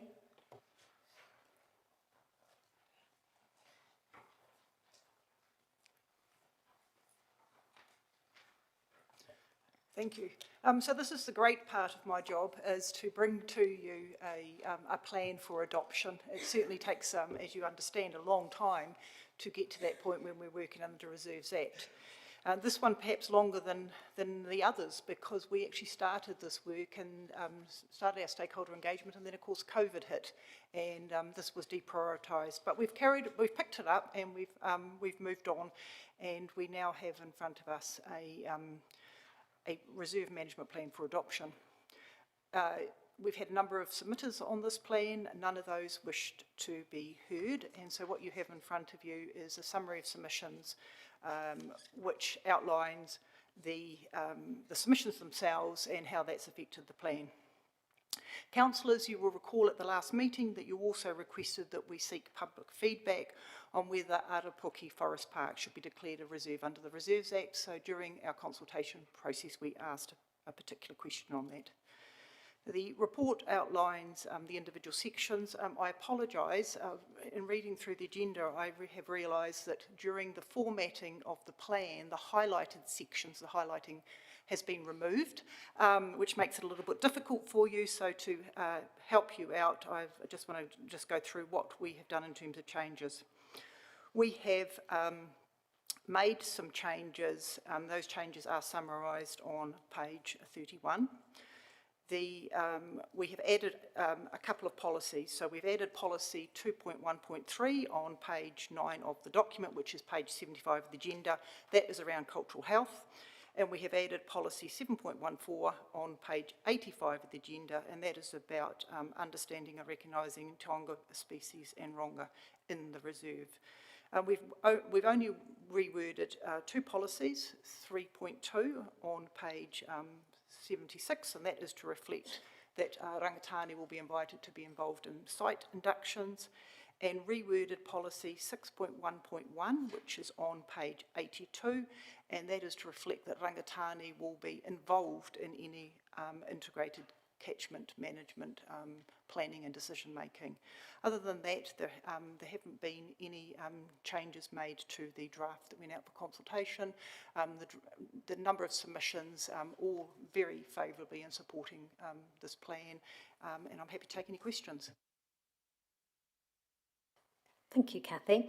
I had a question about policy 5.1.2, which was added to make the taking of Esplanade reserves explicit, but doesn't go as far as the submitters were asking, which was about investigating a path along the Kutarawa Stream to Linton Army Base.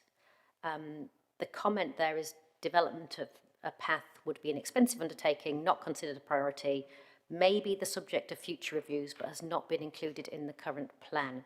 So my question was, how would submitters advance that if they wanted to, and what communication have we had with them about that request? Thank you for that question. So this matter has been raised previously when we were first looking at the plan.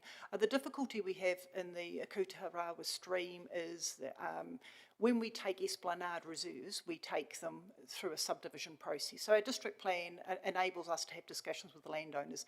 There isn't a lot of subdivision occurring along that stream. There are also parts of the stream where you practically could not get down to the stream.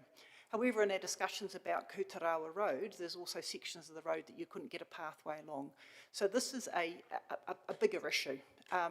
And so we felt in terms of the plan that the only thing we could include is that we would make it quite explicit that we continue that policy of gaining land, but there is a bigger Kutarawa Road stream pathway issue to be resolved here. I think that's something that we would need to consider during asset management planning in combination with parks and with transport, and bring that forward to an LTP process, which obviously the community would then have the opportunity to be engaged with and invite submissions on.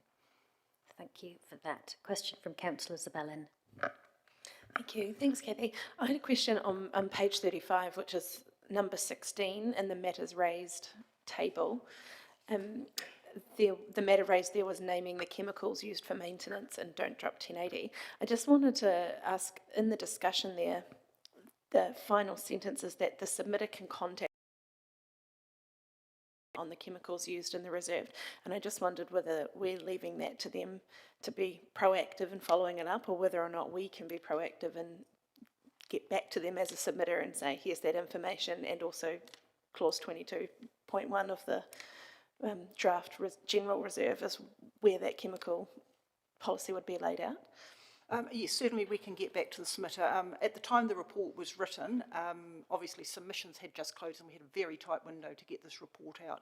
One of the difficulties we had there with chemicals is it's not the council that's necessarily using those chemicals, and we had to gather from different sources what's being used in the trap, the fungicides for forestry management, and so it was a bit complex. We can get that information and we can certainly contact the submitter directly. Be great, thank you. Thank you. No further questions, Kathy, but don't go too far because you're back up next. Recommendations to Council that Council adopt the Kutarawa Outdoor Recreation Plan 2025, Attachment 2. Council exercise delegation from the Minister of Conservation and approve the Kutarawa Outdoor Recreation Plan 2025 under Section 41(1) of the Reserves Act 1977, and that Council proceed with a reserve classification of Arapoki Forest Park. I will move that. Seconded by Councillor Barrett this time. Any comments? Councillor Barrett. Thank you, Madam Chair. Good to see this plan getting a refresh after some time, acknowledging that there are some intervening circumstances that set some delays in there. Just wanted to really note appreciation both to the community for their strong support around the reserve classification and officers for taking that up. It was pleasing to see that less than 10% of submitters had any concern about that. And given that the future is always uncertain, I think when we have significant assets, if we can see those assets more clearly protected, in this case through a reserve designation, it behooves the community to ensure that the decades now of public investment and volunteer effort that has gone into creating a world-class asset for the city better secures it for the future. Thank you. Thank you, Councillor Barrett. Agree entirely with your comments. And so, being no further comments, I'll ask you to vote.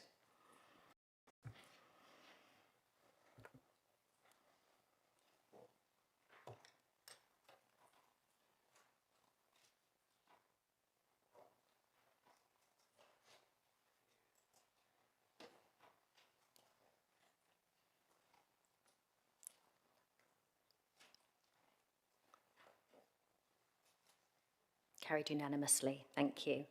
We're going to take one more item before we break for morning tea, which item 12, Otanaki Ashurst Domain Reserve Management Plan 2025 adoption, again with Kathy Diva-Todd, Manager, Parks and Reserves, to present that. Thank you, Kathy. Thank you, councillors. Again, we're bringing forward to you a reserve management plan for adoption. Just one thing I'd like to note right at the beginning, in that, again, we've just got a bit of a formatting issue there. When the document is adopted, the date will be updated to say 2025 rather than 24 as it says now on the title page and footers, and a date for adoption will be included in page 5 of the final plan. This one has been to you previously. As you were advised, we made an error in terms of the submission period, so we extended the submission period for another 2 months, so we've had 3 months of consultation on this document. As a result of that, that second round, we didn't get a lot more submissions, and there was nobody that submitted that wished to be heard today. As a result of the submissions, we've got a table summarising it, but again, I'll just outline what those changes were. One section of new text was added to include recognition of the racecourse and military history in the domain, and that's in the overview section. 5 new policy actions were added, one regarding classification of the bush area, one which was 3.28, 4.22 was added, which was recognition of working with the equestrian community. 2 sections were added on 10.14 and 10.15, which reflect those heritage elements, and 11.2, which reflects a change in regard to the jockey rooms, which I'll talk about shortly. And then one amendment to an existing action was made, which was 8.3.1, around natural burial and including up to 2 additional sites during the surveys. In terms of the jockey rooms, previously you've been advised about the condition of the jockey rooms, and the previous plan talked about disposal. The jockey rooms, in terms of the plan, are not located in the right area within the domain. That is an area that we have, we obviously have very valued views of Te Ahua Turangi, and we certainly want to preserve that. And they've been in an area that have been hidden away and subject to vandalism.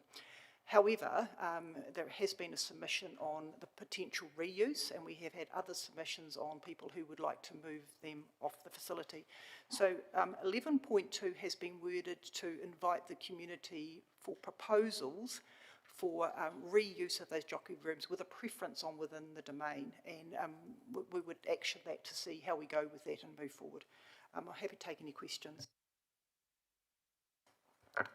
Thank you, Kathy. How would any proposals to reuse or relocate the Jockey Club building be brought to council? How would we work through that?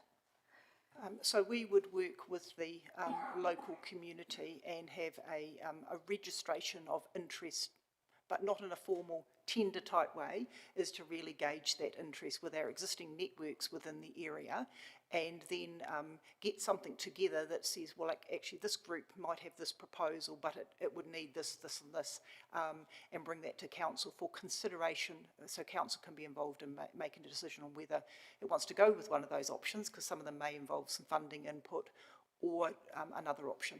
So that would be brought back for council. Councillor Barrett.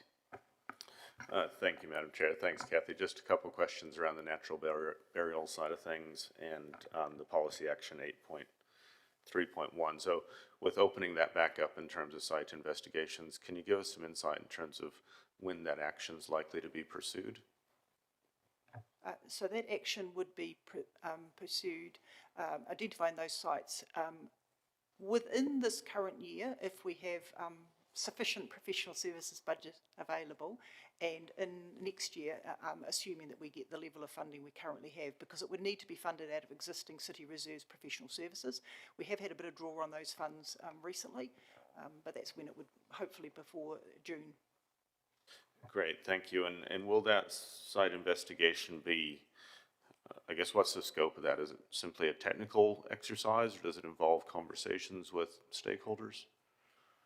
Certainly involves conversations with stakeholders, but those conversations have already been had when we had the initial site investigation. So it is not just geotech, but there are cultural and heritage elements to consider as well.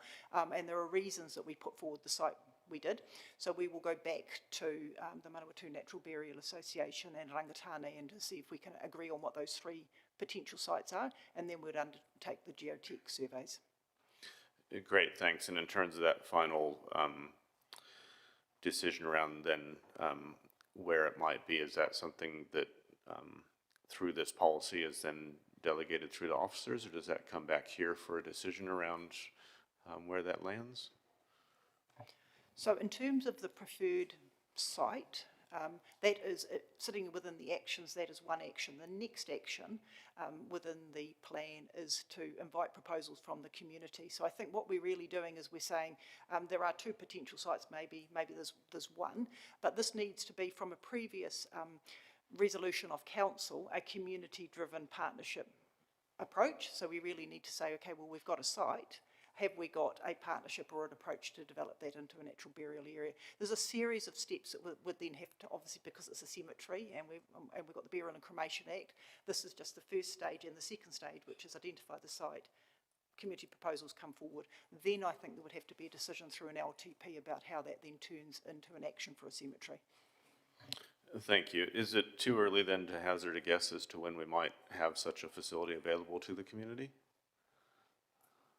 I think it is. I personally haven't been involved in the designation of a cemetery, so there is that process, and then there is the process of obviously establishing a community group and a partnership and how that's going to be run and managed. So that in itself, depending when you're working with the community, could be a longer thing or a shorter term thing. So I can't make a comment on that at the moment. That's all right. Is there any insight in terms of, there's been facilities established in Wanganui, Otaki, Central Hawke's Bay, etc., kind of how long those processes have taken? Has it been months, years, decades? No, and in both of those cases they've been established within an existing cemetery. What we're hoping with Ashes Domain is because we have an existing cemetery there, this may be a new area, but in terms of the district plan, we haven't got a designated cemetery area, in another part of the domain. So there are a number of variables here. Okay, great. Thank you for those answers, Madam Chair. Thank you. Councillor Harpeter. Thanks, Madam Chair. Thanks, Kathy. Just with the jockey rooms, are they attached to a main building or are they separate and can be relocatable? So there are two facilities there. There are toilets, and then there are then there are the jockey rooms. The jockey rooms are relocatable, but they are semi-attached via the decks and the roofing to the toilets at the moment. But those two things can be separated. The intent is for the jockey rooms to be preserved. The Pony Club have put forward a proposal for the toilets, but again, we have some of the same issues with the toilets, so that would be considered separately. Thank you. Thanks, Madam Chair. Thank you. That is the end of questions. Thank you, Kathy. Recommendations to Council that Council adopt Taranaki Ashurst Domain Reserve Management Plan 2025, which is attachment 1, and that Council exercise delegation from the Ministry of Conservation and approve the Otaunaki Ashurst Domain Reserve Management Plan 2025 under Section 41(1) of the Reserves Act 1977. I will move, seconded by Councillor Dennison. Invite any comments. Mayor. Thank you, Madam Chair. Thanks, Kathy, for round 2 of the reserves management plan there. Look, I'll just comment on the jockey rooms, and some will remember the Wittens who were on council here, and also played a big part in the life of Ashurst in some decades past. They had the cafe there at the Ashurst Domain, and the old jockey rooms formed part of that. And unfortunately, part of that cafe and the demise there got burnt down. The jockey rooms survived, and if it wasn't for a few people, because council was going to sell it a while ago, and I had some community members come to me and say, "You do realise the history here." And so I think Kathy acknowledges all of that, and wasn't Kathy going to sell it, by the way? It was other officers that have now gone. But the Ashurst Pohongona Racing Club was 1891, and they first raced there in December of 1891. This is the last remaining bit of that, and that's why it's a funny shape, because it's an oval shape of the old race course. The jockey rooms, as I said, I think are worth keeping in some way, and there's a nice attachment if they could be relocated into a better, more visible space with a bit of wayfinding, and also maybe a storyboard there that can tell the history of the racing club. The racing club still exists. It now races at Awapuni. The Ashurst Pohongona Cup is raced every year. And of course, the land was then sold to council in 1979. So there's a whole lot of history of how the domain came about. It's much loved by the people of Ashurst and actually the wider community.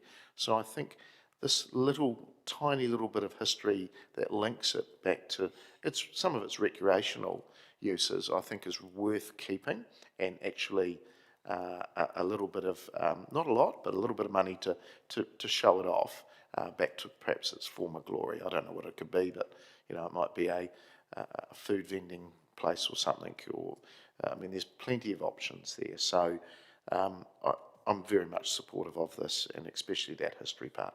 Thank you. Thank you. Councillor Arnott. Thank you, Madam Chair. I just wanted to say thanks for the report. Also, thanks to Aaron. I attended a stakeholder workshop session in Ashurst, and I just want to say thanks for putting military history back into the mix. It's got quite an interesting history, the domain, so appreciate that being back in the report. Thank you. Deputy Mayor.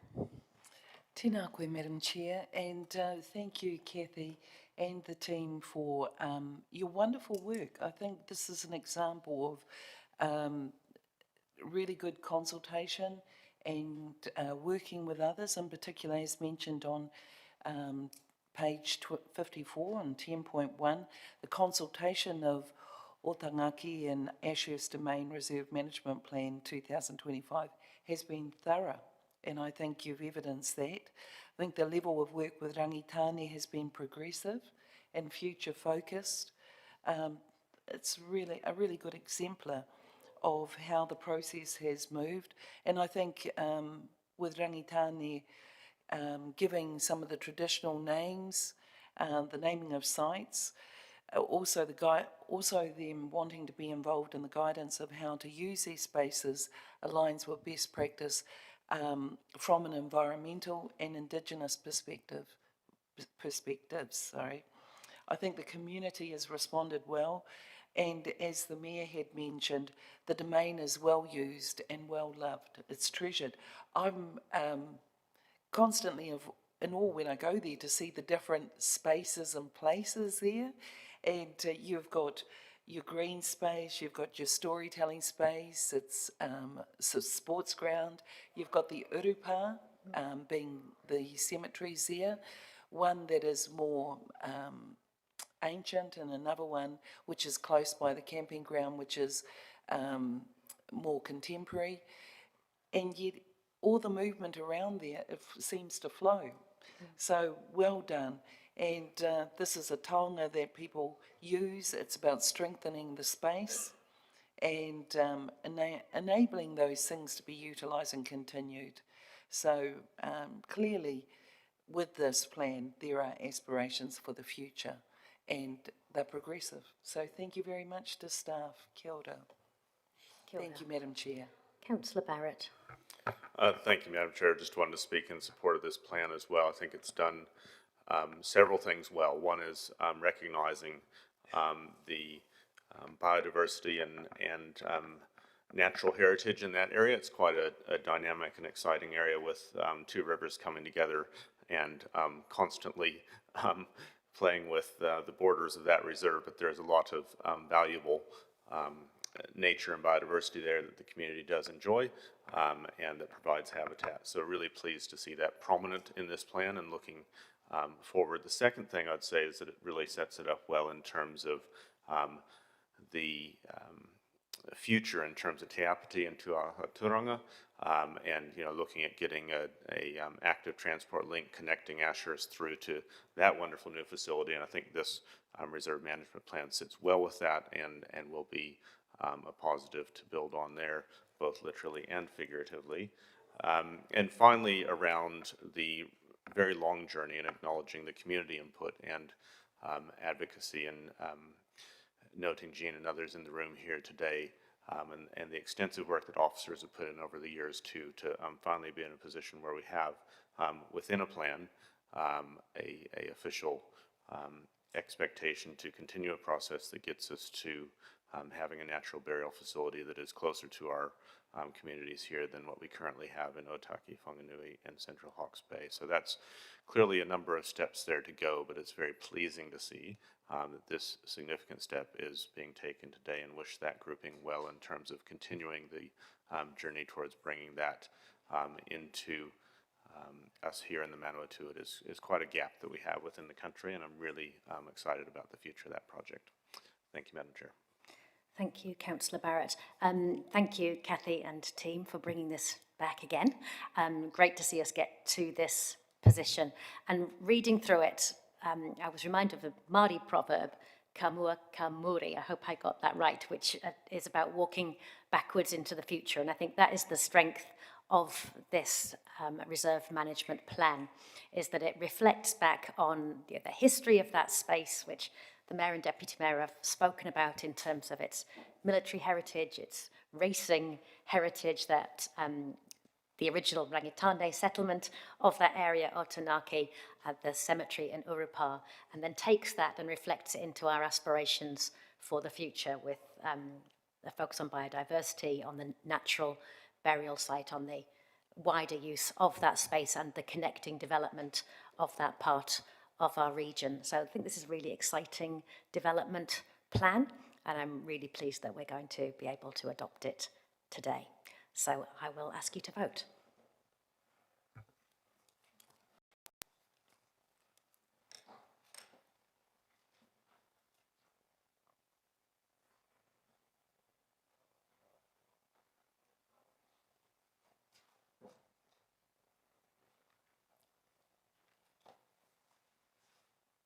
Carried unanimously, thank you. And we will take a break for morning tea now and start again at 11:15. Thank you.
I'm encouraging some gathering back together, please, everyone.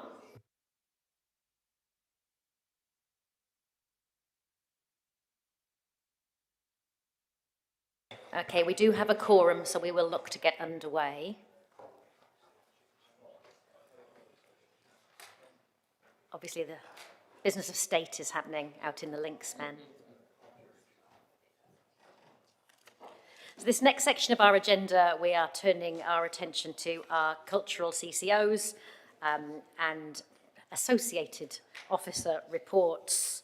We have the Sculpture Trust annual report, the Heritage Themes in Council Programmes annual progress report, and the maintenance and renewal plans for cultural facilities that we'll take. So that will be our work schedule through till lunchtime is my intention there. So to hear from 3 CCOs and then those 3 officer reports. We will make a start. First cab off the rank is the Regent Theatre Trust annual report 2024-5. I'll invite repeat offender David Walsh, joined by Neil Ulrich, Deputy Chair, to come and present that report. If you just press the right-hand side button so that your red light comes on, make sure you're nice and close to the microphone, and I will hand over to you, gentlemen. Thank you. Kia ora koutou. Thank you very much, Madam Chair and councillors, for the opportunity to present the annual reports of the Regent Theatre and to answer any questions that you may have. Our Chair, David Lee, is unable to attend this morning, so I'm honoured to attend on his behalf with our fantastic GM, David Walsh. David's going to present the reports. May I just say that the Regent Theatre Trust Board is immensely thankful for the support we get from Council, without which it would be very, very difficult to run that fantastic facility. Our board's now made up of, it's a full board, made up of councillors, trustees with diverse experience, backgrounds, skills, and that's allowed us to operate with subcommittees that focus on finance and funding, capacity, capability, and community. These are the things that the board believes are not only important for us to manage the facility and use the facility to the best of our abilities, but also to position it for a future that's sustainable. These committees have also allowed us to embark on projects for technology improvements, for energy efficiency, and for inclusion. Some major projects, for example, the Lights project is a $500,000 project that we have finished the first stage through funding applications and through our own funds. So together, the board, the staff, council support, and the Friends of the Regent, in my view, form a formidable team that's able to drive and deliver the results that David will present to you. Over to you, David. Thank you. Good morning. I'm once again pleased to present our annual report, even though I've left my glasses at home, so hopefully I can read this.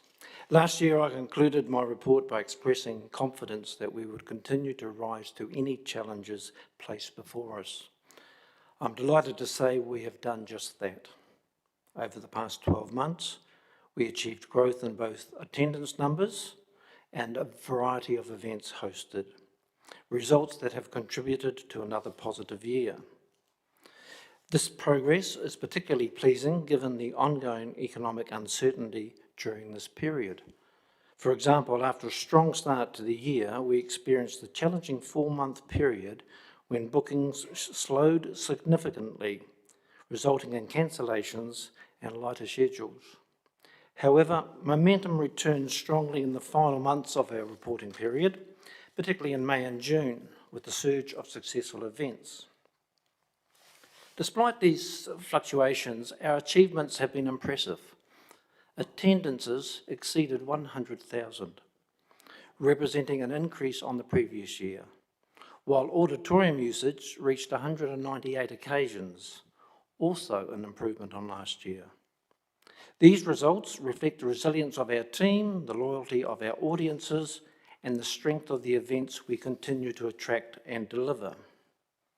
The annual report highlights the wide variety of events that we have hosted over the past 12 months. While the future of our industry can never be predicted with certainty, one thing remains clear: People continue to seek opportunities for entertainment and/or participation. With this in mind, we remain committed to securing a diverse range of events and programs, ensuring that the region on Broadway continues to play a vital role in supporting the well-being of our community. This year, health and safety discussions regarding the height of the Circle Rail were ongoing, and after thorough planning in consultation with the Palmerston North City Council, the issue was resolved by removing the front row of seats in the circle and installing a new safety barrier. This improvement has not only enhanced safety, but also maintained and in fact improved sightlines for some of our audiences. We were delighted to receive a grant of $100,000 from Central Energy Trust to support the replacement of our theatre lighting. This funding will enable us to continue keeping pace with the latest technology and industry standards. Looking ahead, this year is already shaping up positively. We currently have 233 bookings confirmed or pending, with advanced ticket sales through our ticketing agent already reaching $1 million. With a strong year behind us, we are confident and excited as we move into another successful year. Thank you.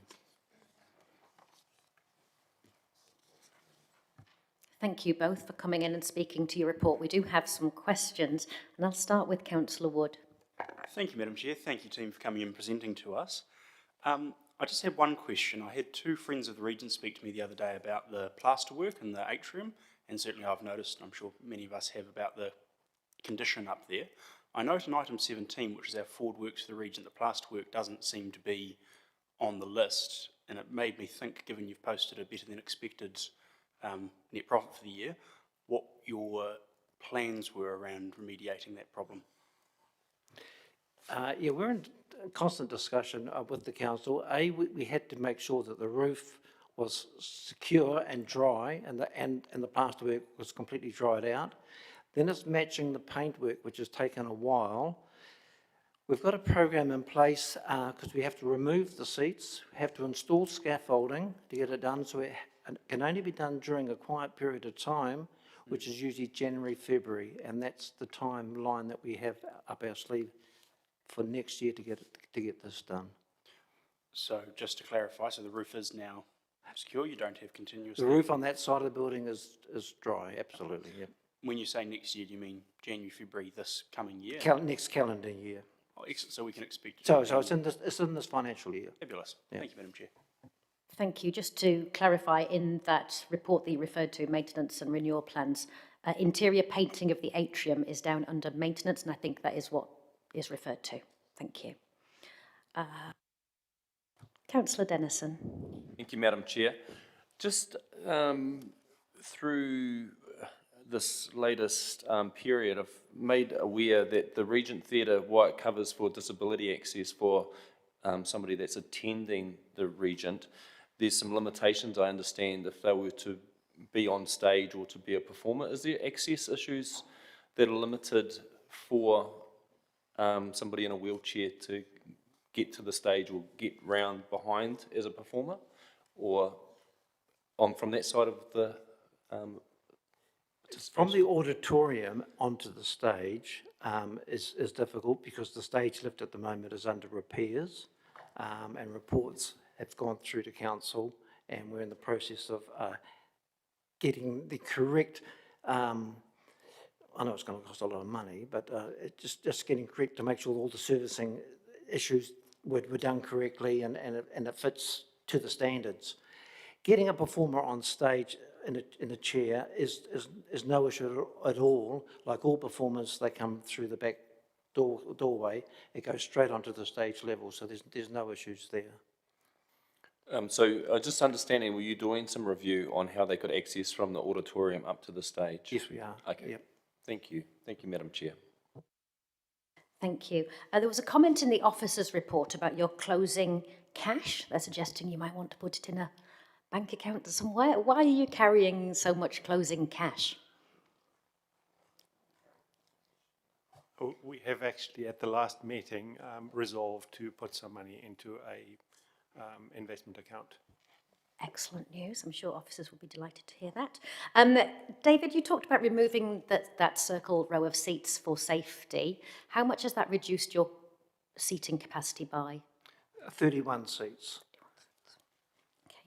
And I was interested to read in your report, I always like your summary of the big events, the things that were really popular. And first, can I seek a comment from you about kind of the trends you're seeing? What's selling well? Who are we attracting that attracts the big audiences? Well, we got Kevin Bloody Wilson tonight with 800 people, and even the promoter had only budgeted on 600 people. So Clarity, David's not swearing at you. That is the name of the act. That's right, absolutely. But it shows like the Rock Orchestra that we had never heard of. We sold over 1,000 tickets in the first 3 weeks, and we're just now put on a second show, and that show's not till February next year. So shows like that just come out of the blue. Jimmy Carr, well, he filled out the first show. He stayed another day now. He's filled out the second show, and we've now got a third show. I mean, so people, as I said in my report, people want to be entertained, and that's where they're spending their money. That's really excellent. But then I noted the average attendance is sitting around 240. So the flip side of what's selling well is what's not selling well, and do we need to move away from those things? What's not selling well? They still pay their bills, which is it's and there's a market. Even if there's 60 or 70 people there, that's 60, 70 people that want to see that event. So we don't turn them away if we know we're going to get paid. Good. I think we all like you to get paid. My final question was just back to that maintenance renewal plans report that's later in the agenda. The Regent's down for planned renewal in seismic design and an additional customer area subject to seismic design requirements. Is that a request that's come from the Regent, or is that from officers? That's from the Regent. Can you speak to that about, because that was my question for later, so I'll be interested to hear what you're thinking there. Yeah, we're talking with a theatre consultant in Wellington as to what will the theatre look like in 5 years' time, 10 years' time, and we just need to get improvements done to keep up with what's the expectations of the public are. The first area that they're looking at the moment is the temporary bar situation in the foyer area to tidy that up. They're also going to look at the Regency room that's subject to the earthquake strengthening, of course, to update that room so it's more appealing. And we're also looking at that backstage area with regard to the green room. Lovely. Okay, thank you. Those were all my questions, and I think all of the questions. So if you'd like to take a seat back in the gallery. Thank you for coming in today. Recommendations to committee that the Culture and Sport Committee receive the Regent Theatre Trust Board's unaudited annual report 2024-5 attachment 2, that the Culture and Sport Committee receive the Regent Theatre Trust Board's audited annual report 2023-24 attachment 3. I will move those, seconded by Councillor Dennison. Open for any comments. Thank you, Mr. Mayor. Yeah, thank you, Madam Chair. Thanks, Neil, thanks, David, and also to the staff and the Trust Board for the work that you do. It's quite amazing that the facilities, and this is the sort of legacy that we've inherited from past councils, but also past residents that have really valued theatre. To have a theatre like this that's attracting over 100,000 paid people into it is quite amazing. That's more than Tauranga, that's more than Hamilton, and it's certainly more than any other provincial city in New Zealand. And it's, I just saw the numbers there around graduation, even for Massey, 9,500 people in there. Obviously the ballet, symphony orchestra, Kapahaka, Pacific Fusion, along with the Jimmy Carrs and the Kevin Bloody Wilsons, It's all pretty good. So congratulations, and looking forward to the coming year, and of course you're 100 in 4 years time, 4 years time, 100. So as a resident, looking forward to that as well. Thank you. Thank you, Mr. Mayor. And just for clarity, you're referring to the age of the regent there, not their manager? I don't know, you asked him the question. So the regent is going to turn 100, which is excellent.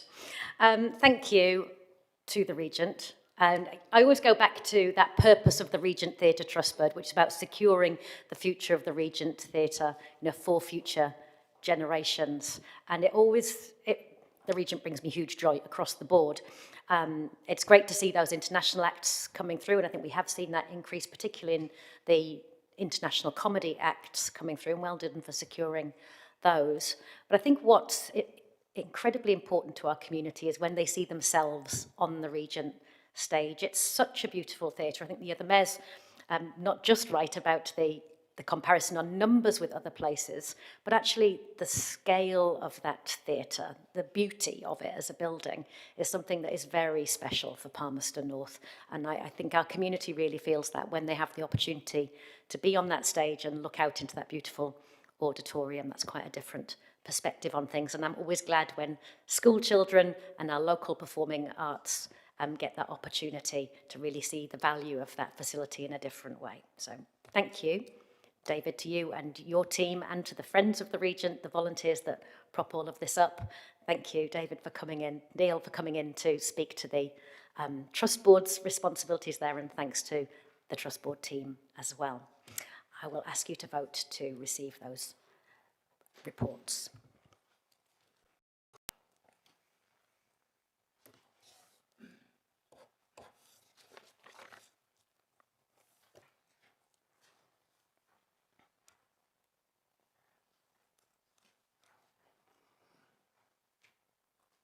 Carried unanimously. Thank you.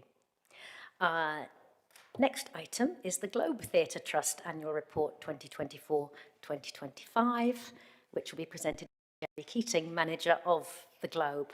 Welcome, Jerry. Over to you. Hello.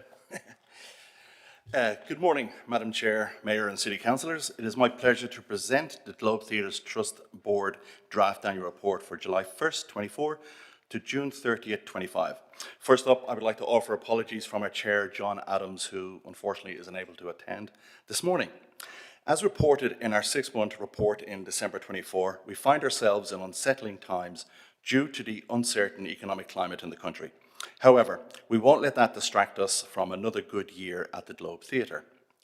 In our statement of intents over the years, we strive to assist Council with their vision for Palmerston North, an innovative and growing city, a creative and exciting city, a connected and a safe community, a sustainable and resilient city. The purpose of the Globe Theatre is to control, develop, promote, enhance, and maintain the theatre so that it may be utilised and enjoyed by the inhabitants of the Manawatu region. We firmly believe we are achieving our purpose and in fact going above and beyond. We set a new world record for our theatre use with 727 uses during the year. Glad someone noticed that. Up 12 from last year's world record. We had 303 performances during the year. Over 24,500 people attended the theatre as an audience member. Over 3,600 people participated in a performance, and over 5,800 people participated in a non-performance event. And the theatre was used by horrors for 3,677 hours. So let's think about those hours for a minute. 3,677 hours over 365 days of the year is just over 10 hours of use per day. Not bad for a small community theatre in Palmerston North. During the year, 64 national and international performers graced our stages.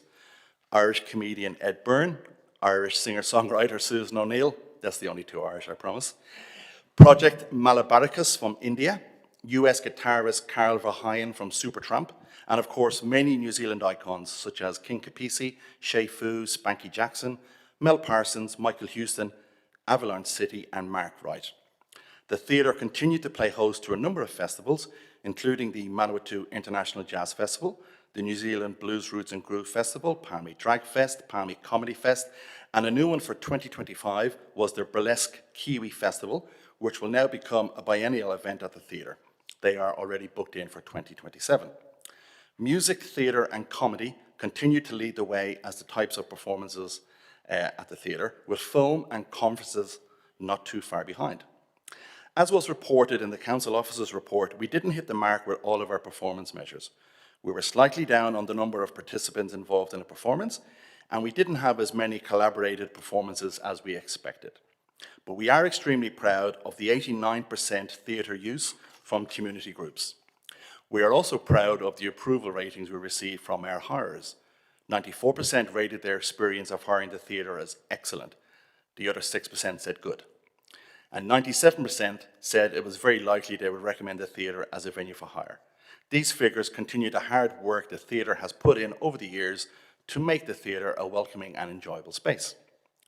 The theatre continues to support and promote the Palmy Companion Card. The recent year saw 21 unique individuals use the card 42 times.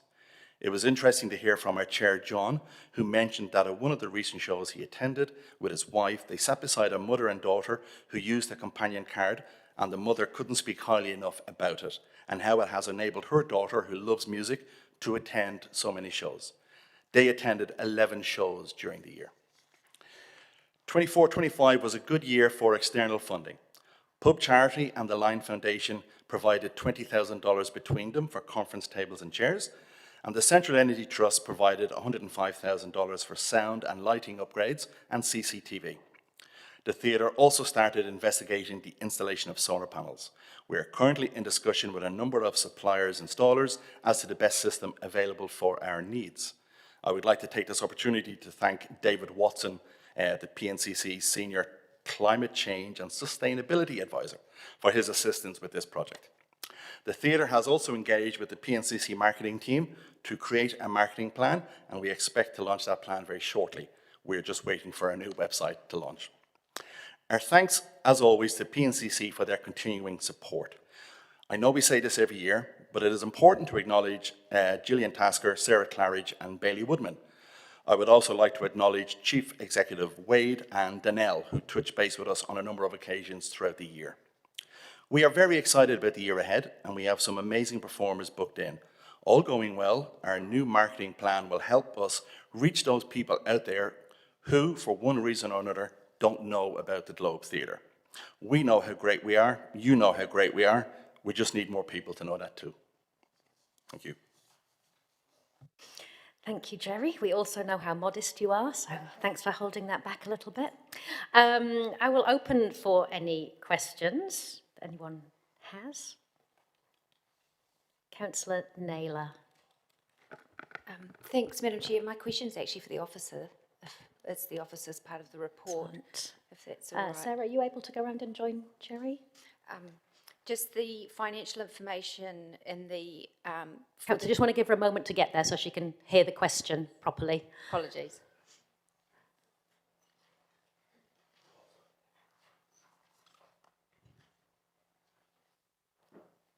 Okay, I think we're good to go. I'm just looking at page 179 at the financial information for the draft annual report, and some of the numbers don't appear to be correct. I just thought I'm not sure if there's an explanation or if they just someone needs to go and have a look at that before it goes to the annual report. But the PNCC grant, for example, the variance isn't 3,500, it's 6,300 between the difference between what's budgeted and actual.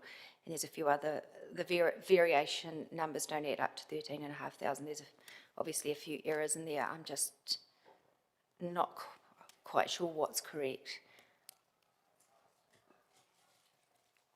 Oh, apologies, Councillor.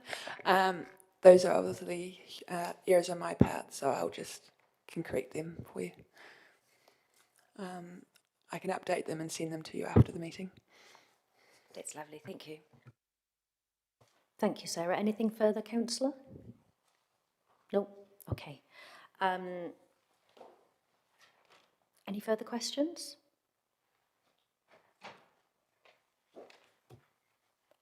I'll ask you the same question, Jerry, that I asked the Regent, because we seem to be very concerned about the amount of cash people have in their banks at the moment.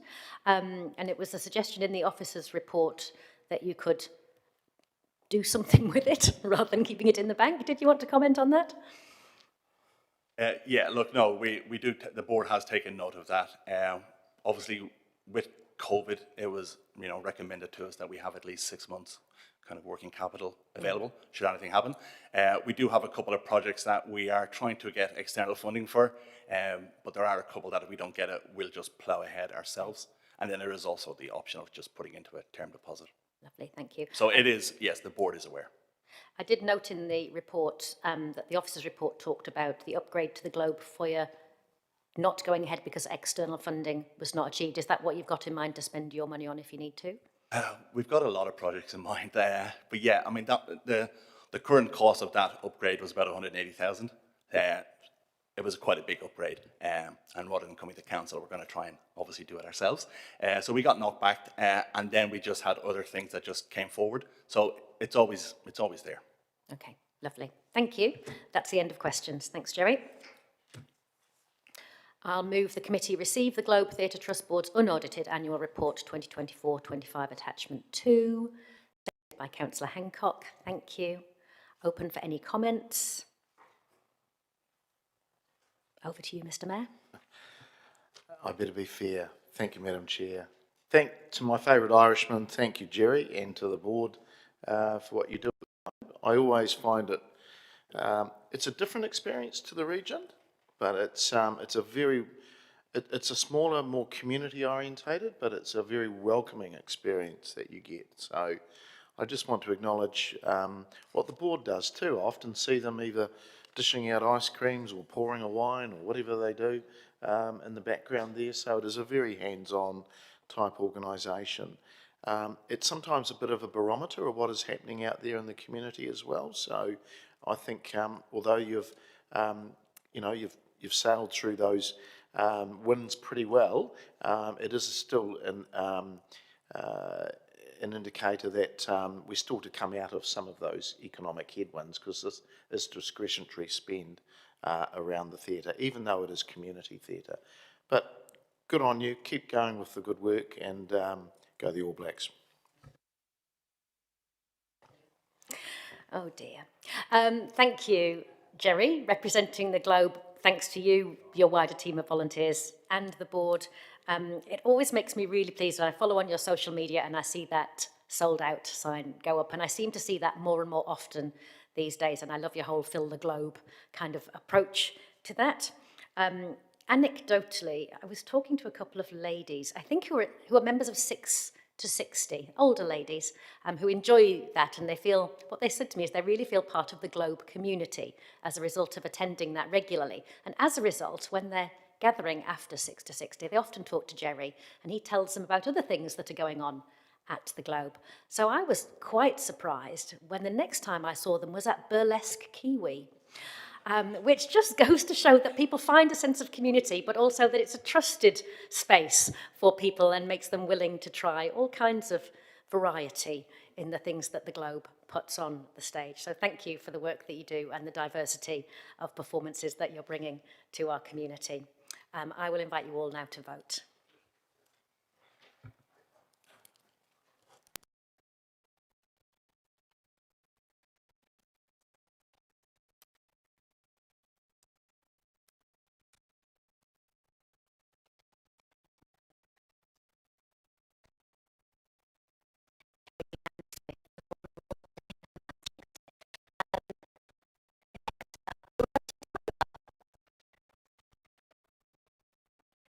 Invite Susanna Shadbolt, Chief Executive, and Jeff Jameson, Chair of the Te Manawa Museums Trust Board, to join us to present their annual report.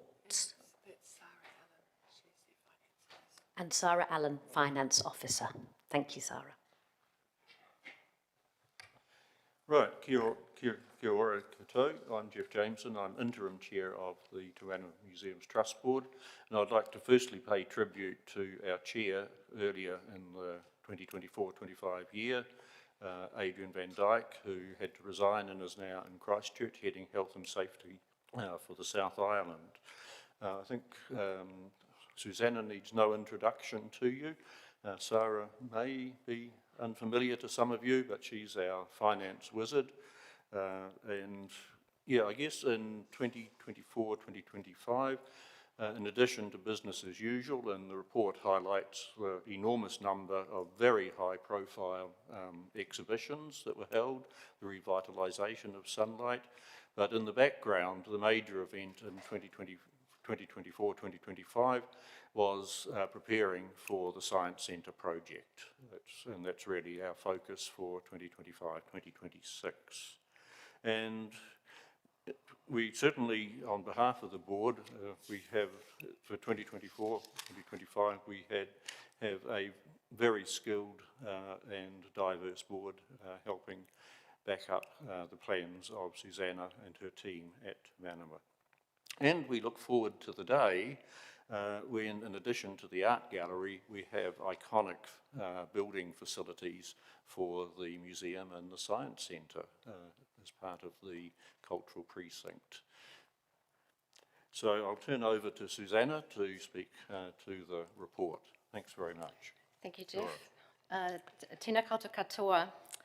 I acknowledge the people of Rangitane, our mana whenua, who have provided us valuable guidance and collaboration over the past 12 months. It's a privilege to share in your knowledge and kaitiakitanga. Ngā mihi kia koutou katoa.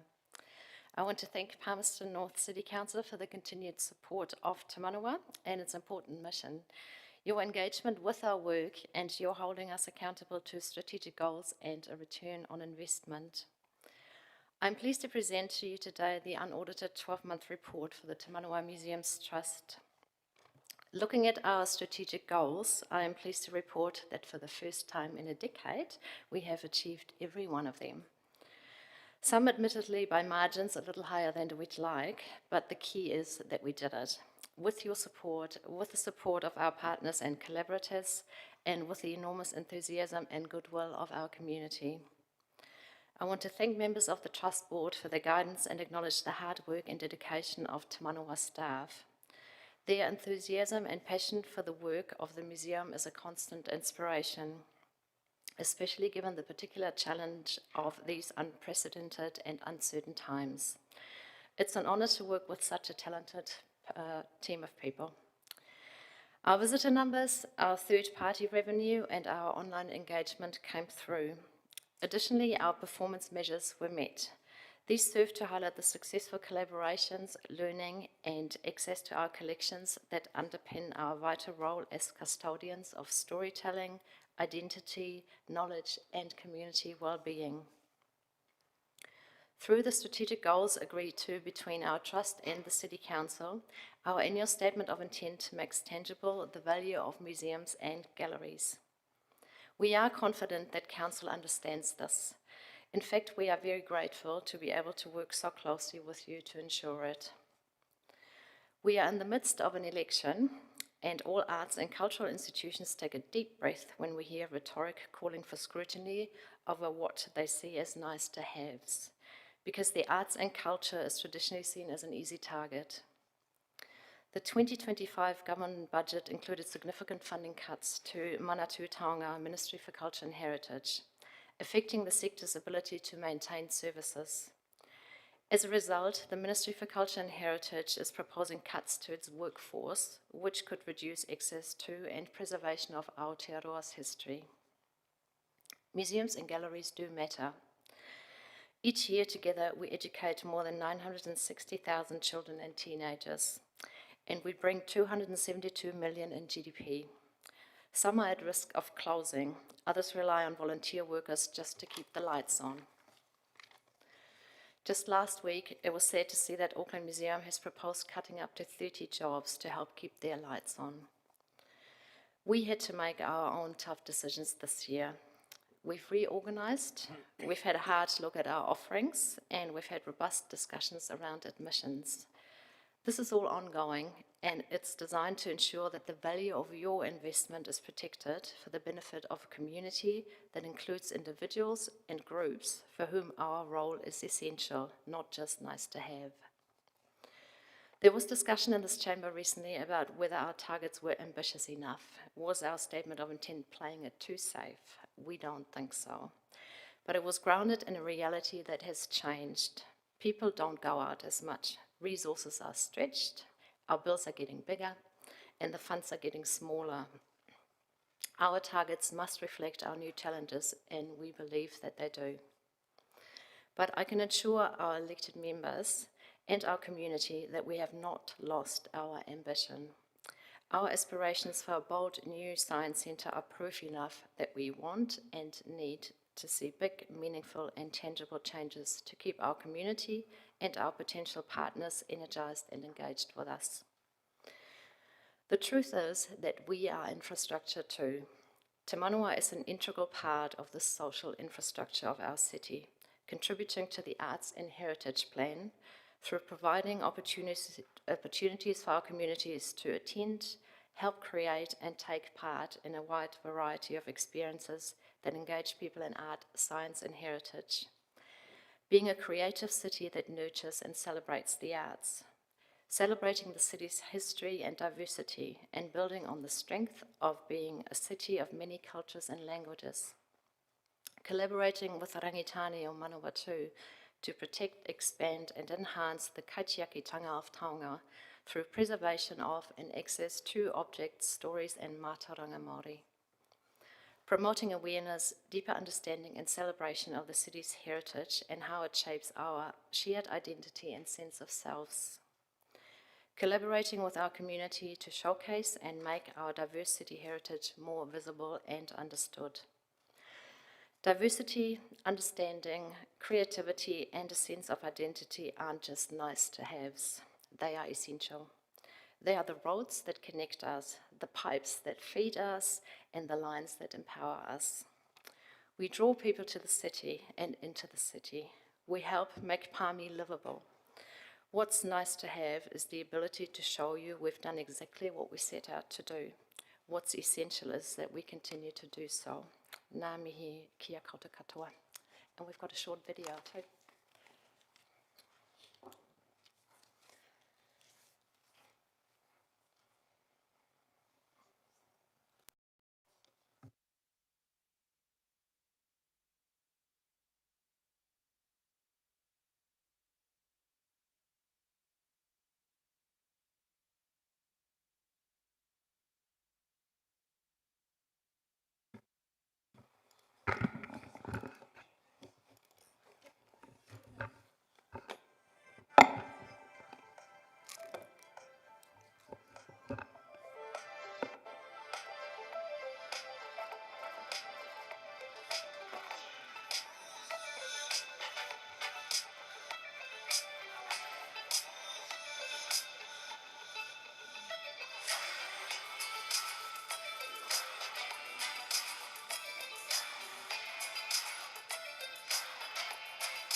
Thank you for that. We will open for questions. I just don't know, Councillor Bain might not have been able to see on that video, but there were some of his old boxing gloves in that video, I thought. Maybe a little bit from your early days. Councillor Wood, you have a question. Thank you, Madam Chair. Thank you, team. A few questions from me around the financial statements. I note that this is on page 23 of our report, or of the additional item. I note that the museum posted a deficit of $117,000 when it was anticipating a surplus of $5,000.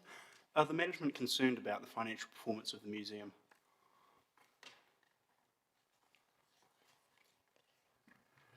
Sorry, was the question, are we concerned? Yes, about the significant deficit versus what you'd budgeted. It's difficult times. I'm not concerned. I feel really confident going forward, and we've put measures in place where we actually ensure our savings as well, and we've put a budget cap on going forward too. So I'm not concerned about the future. I'm just concerned about generating external revenue. So that's something that we work really, really hard towards, particularly with the Science Centre going forward. Thank you. So on page 26, in terms of the cash position of the museum, that's decreased from 439,000 in the bank down to 113, primarily due to your net cash inflows and outflows being $172,000 worse off than you'd anticipated for the year.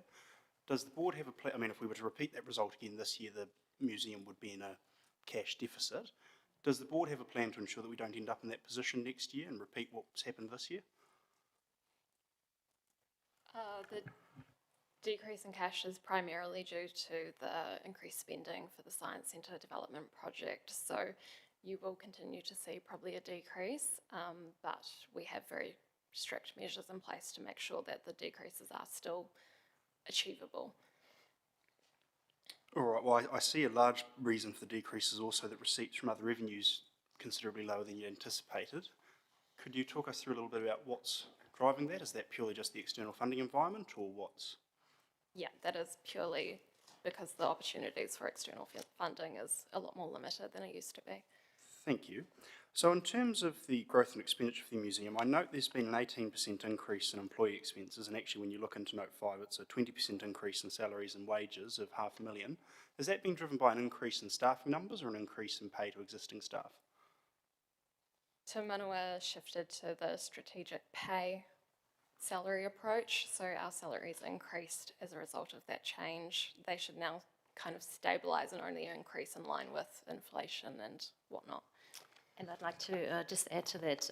You may recall when I started 3 years ago, there were lots of vacancies as well, and it was council urged us to fill those vacancies, which we have done in the meantime.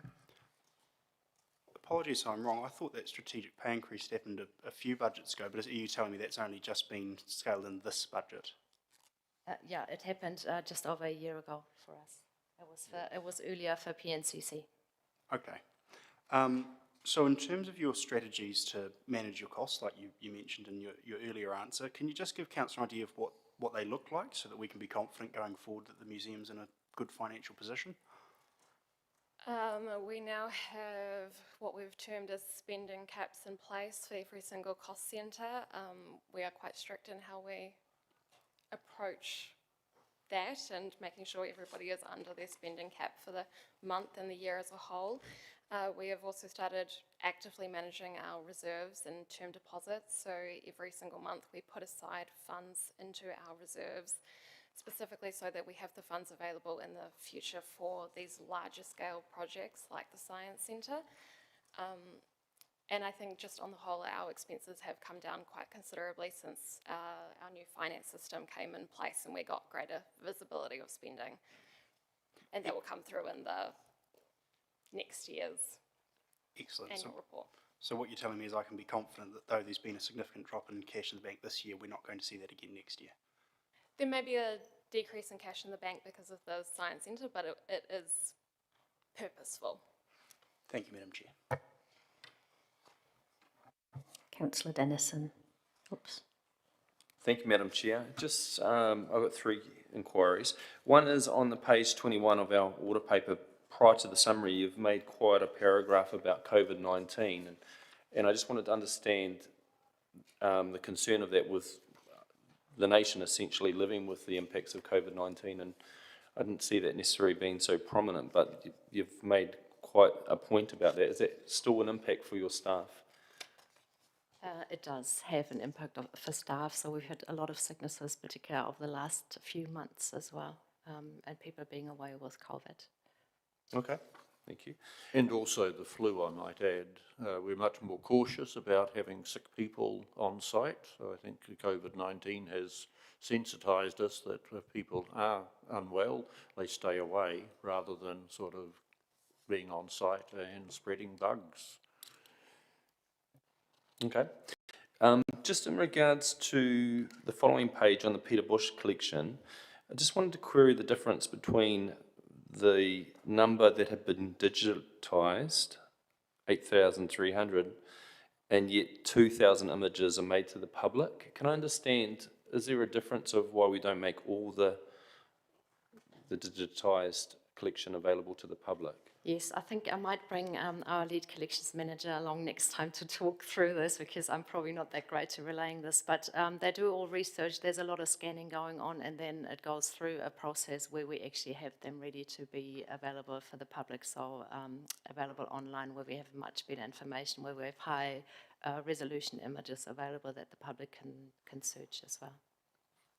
Okay, so is there an intention to increase the number closer to the 8,000 rather than maintain the 2,000? Can I understand the intent behind that? Absolutely. So it's an ongoing project, great commitment as well, and we're working closely with the Bush family on this. And we are also planning the first phase of an exhibition that will open later this year, where we actually make the collection available to the public as well and to search, and we will continuously upgrade the work that's been happening behind the scenes with the archives there. Okay. And just finally, we have had conversations around this in the past, an inquiry, but you mentioned that the Trust Board have had some quite robust conversations on a few different topics, one being admission, and I'm wondering, does that relate to charging for exhibitions or not? Has that been part of a review in recent time, and wondering if that's been a consideration to kind of make some of the operating deficit to match up? I think it's something to weigh up very carefully. So charging doesn't mean we retain all the numbers, the visitor numbers that we have, and that's the income. So we are looking at it carefully. I know it's come up in chamber before. So what we are doing with our next international touring exhibition, we will put a charge in place and trial it and see how that goes. And we are certainly, with the Science Centre development, we are carefully investigating that as well. Okay. Thank you. Thank you, Madam Chair. Globally, most science centres charge, and in some cases very heavily.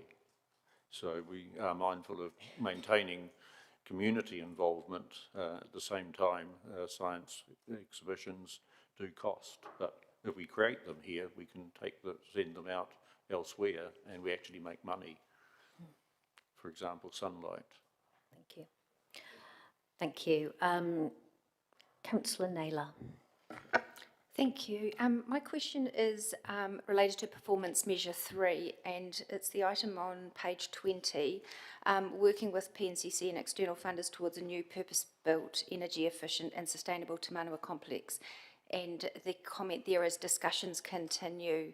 Te Manawa participates as a part of the steering group for the Civic and Cultural Precinct. I'm just interested to know whether any of those discussions include the consideration of merging Te Manawa with the City Library, given both buildings have the earthquake prone issues. Thank you, Councillor. I don't think that's a question for Te Manawa, and I would seek a comment. Perhaps I could go to the C or GM planning, strategic planning on scope of civic and cultural.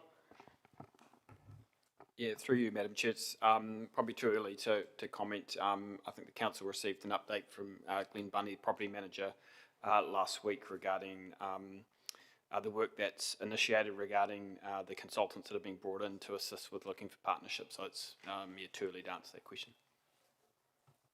Thank you. Sorry, I didn't catch the end. When would be the time for that question to be answered? End of year 2, did you say? I know, sorry, it was too early to answer that question. That but that will be something that's assessed as part of the work that's taken forward on the civic and cultural precinct. So if elected members were interested in having that included as a part of the consideration, what would be the best process for that?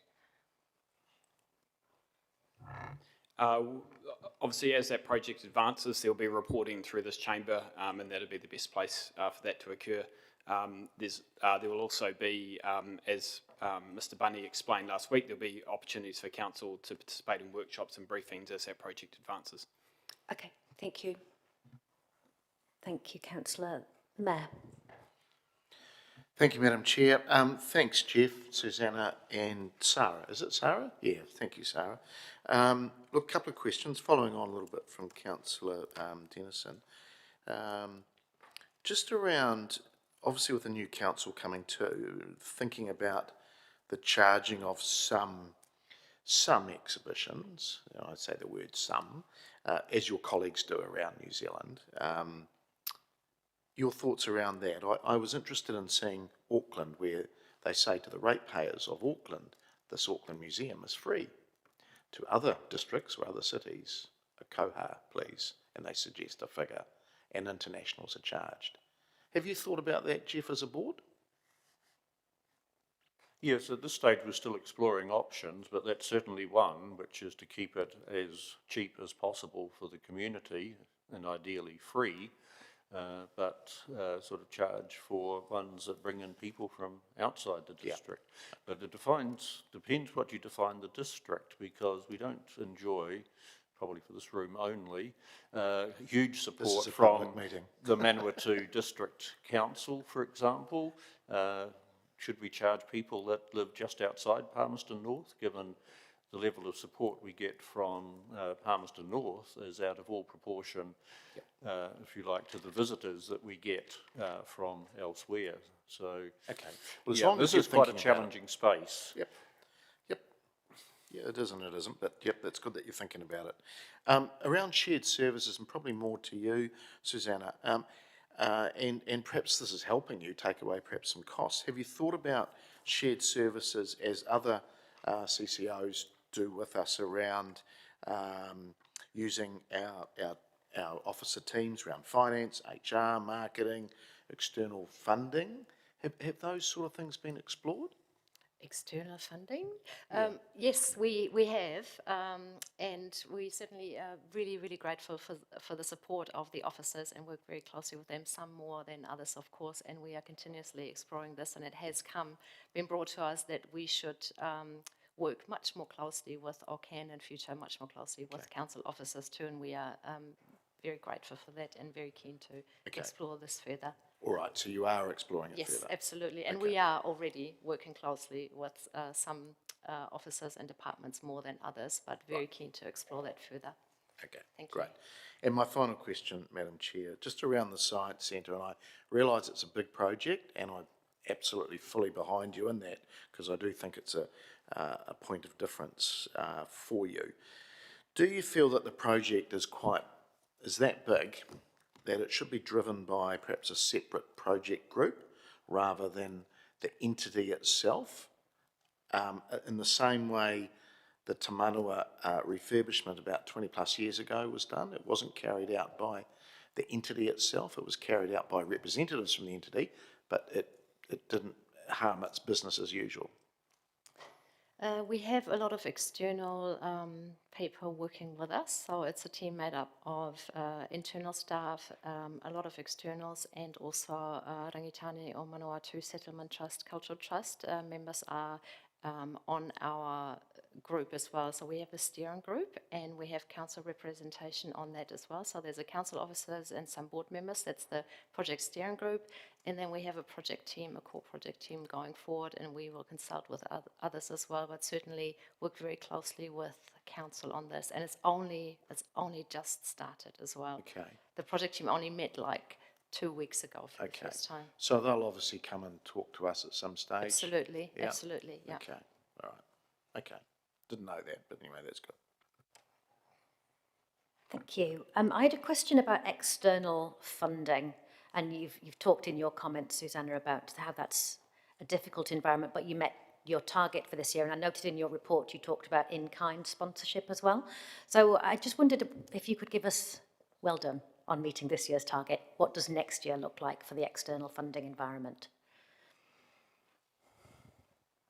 It will be very challenging, particularly because we are focusing very much on the Science Centre, and that's a completely separate budget, and so we exhaust basically all our funders going through that. And saying that, though, we've just received some funding significant funding from Creative New Zealand for some arts projects, so we are very, very excited about that.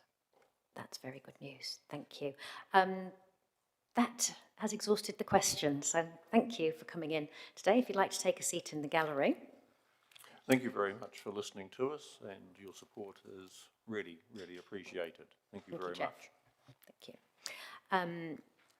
Recommendations to the committee are that we receive to Manawa Museum Trust Board's unaudited annual report 24-25, attachment 1, and also receive the audited to Manawa Museum Trust Board annual report 23-24, attachment 2. I'll move those, seconded by the Mayor. And open for any comments. Councillor Wood. Thank you, Madam Chair. Thank you to the team for coming in and presenting to us today and answering my questions. I feel I can't go without commenting my significant concern about the financial direction of the museum, having read these financial statements. I appreciate that there are some mitigating circumstances, particularly around the development of the Science Hub, but even that, councillors, I'd encourage you to look at the operating cash flows of the museum being $172,000 short of what they'd anticipated for the year. I appreciate that the museum has plans in place to manage expenditure, and I certainly hope that that comes to fruition for us next year, because if we do have another year like this that we've had this year again next year, the museum will be in a very, very uncomfortable, if not dangerous, position financially. To be very clear, I do not view the museum as a nice to have. If I did, I would have proposed that we shut down the museum or that we decrease the museum's funding. I have never made such a proposal. I am of view, though, that we must manage the expenditure of all of our CCOs and all of our council operations. And so my view is I think we are in fiscal times where increases above inflation are going to be very hard to agree to. That is not suggesting that I don't value the museum. It's not suggesting that I view it as nice to have. It is just saying that we need to exercise fiscal discipline when we're in this environment that we're in. And although I appreciate strategic pay has been rolled in, our community had a 5% pay increase this year. The museum has had a 20% pay increase this year, and that does concern me because I don't believe that is reflective of what our community is experiencing themselves, and certainly is the driving force. Although revenue was about $180,000 behind expectation, expenses have increased by $400,000 year on year. So I'm not saying this just to be a horrible, mean person. I'm just saying I am concerned about the direction that we're heading in, because I want to see a sustainable museum, because I want to see you continuing to offer the great services that you do to our community. And we can't do that if we're on a fiscally unsustainable pathway. So I appreciate the mitigations that the museum has put in, and I sincerely hope that we are not sitting here in a year's time with a report showing a cash deficit and a call for significant extra funding because we weren't able to keep it going, because that would be a terrible result for our museum and a terrible result for our community. So I hold out hope and trust in the museum and their leadership that we won't be in that position next year, and I certainly look forward to the year ahead. Thank you, Madam Chair. Thank you. The Mayor. Thank you, Madam Chair. Look, thanks, Jeff and Susanna and Sarah. Look, thank you to the work that the board does, management does. For somebody that likes heritage, science and art, I just want to congratulate Te Manawa on a difficult working environment. I do share some of the concerns, financial concerns, that my councillor colleague, Councillor Wood, has shared. But I do wonder if there is a couple of things that the museum could help themselves with, and I do strongly advise you that the Science Centre doesn't distract you from business as usual. The science project is absolutely key, and I do encourage you to look at making sure that that group is separate from the trust board and management's day-to-day work. On the day-to-day work, I encourage you strongly around shared services. In finance, HR, marketing, we could help you a lot in that space. And external fundraising, as we have a external fundraiser. So please take up that offer, and I'm very serious about that. With a change possibly around well, there'll certainly be one change, but maybe possibly more around this table, I do encourage you to have a look at how you possibly charge for some exhibitions. And I know it's been a very admirable stance on making everything free, but the reality is the costs aren't free to put your exhibitions on, and even to run as business as usual. So like Auckland, where it has its residents enjoy free attendance into the museum and families, but anybody else, TAs, including Fielding, have to pay, because the ratepayers of Palmerston North put this on for them, unless there is a different funding arrangement from some of our other TA colleagues around us. But to date, those advances have not worked. Certainly internationals. I've just been overseas myself, and I'd have to say you pretty well pay for everything, including going to the toilet. So please have a serious look at that. Your colleagues are doing that now in some of the bigger entities, and I know some of the smaller institutions are seriously looking at it too, because this is serious stuff. The bite is coming. So that is a strong possibility I think you should look at. On the positive side, can I just say, to put on 18 exhibitions of real quality is very commendable and well done. I went to a number of them, and I'd have to say the quality is outstanding. So you need to be congratulated for that. Can I also say the work you're doing with the Peter Bush collection, which is nationally and internationally renowned, has been outstanding. Simon Wolfe, former Wellington City Councillor and Greater Wellington Regional Councillor, contacted me the other day, and we're just talking about a whole lot of things, and he just wanted to say Tamanua are doing fantastic work in that space. And I've had other comments from other museum experts as well, so well done. And could I say, Susanna, maybe have a think about touring that exhibition as well? I'm sure you are, but I know, speaking to Auckland Museum colleagues around some other projects in a sporting sense, they would welcome, I'm absolutely sure they would welcome that. And of course, the Bush family do live up there as well. So, yeah, keep up the good work. I mean, it is hard, and I encourage you to talk to our officers, our SLT, about how we can all work a bit closer together, take some costs out of the organisation, and some other things that I think you could be helping yourselves with. Yeah, thank you. Councillor Harpeter. Oh. Thanks, Madam Chair. Just briefly, just want to say thank you to Susanna and the board for the hard work that they have done, and thank you for getting the report to us. I really appreciate getting it to us at the time that you did, along with the team from the council. Appreciate that. My thoughts are around the business model, and I do think that it's been said by a couple of people, I do think you need to look at the business model in terms of charging. I think it needs to be revisited.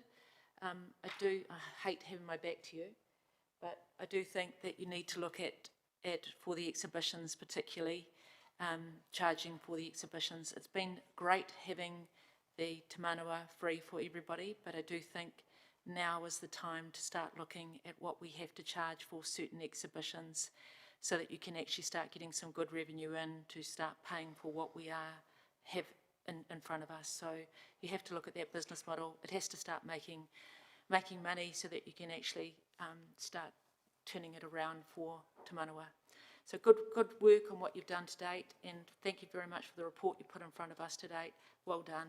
Thanks very much. Thanks, Madam Chair. Councillor Naylor.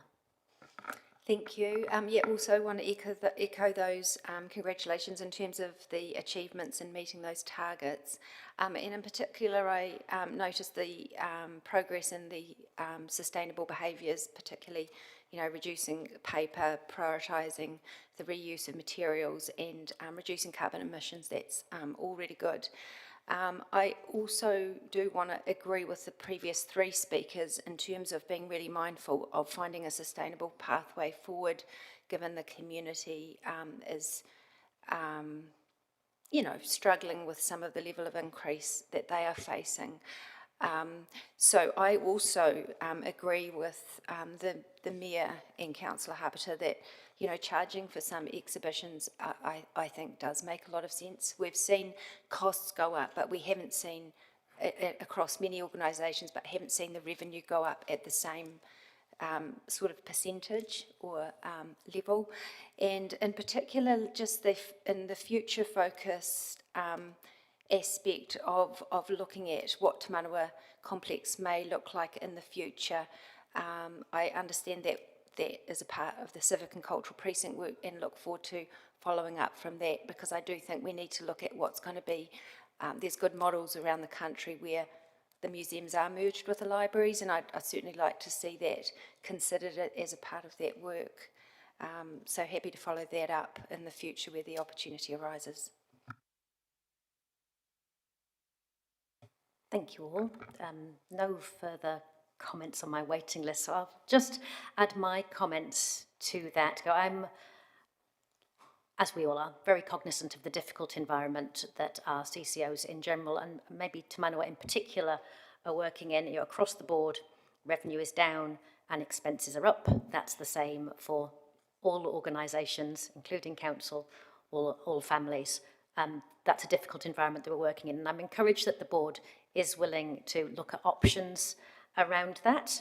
I'm a little uncomfortable with some of the language about telling Te Manawa what they must do.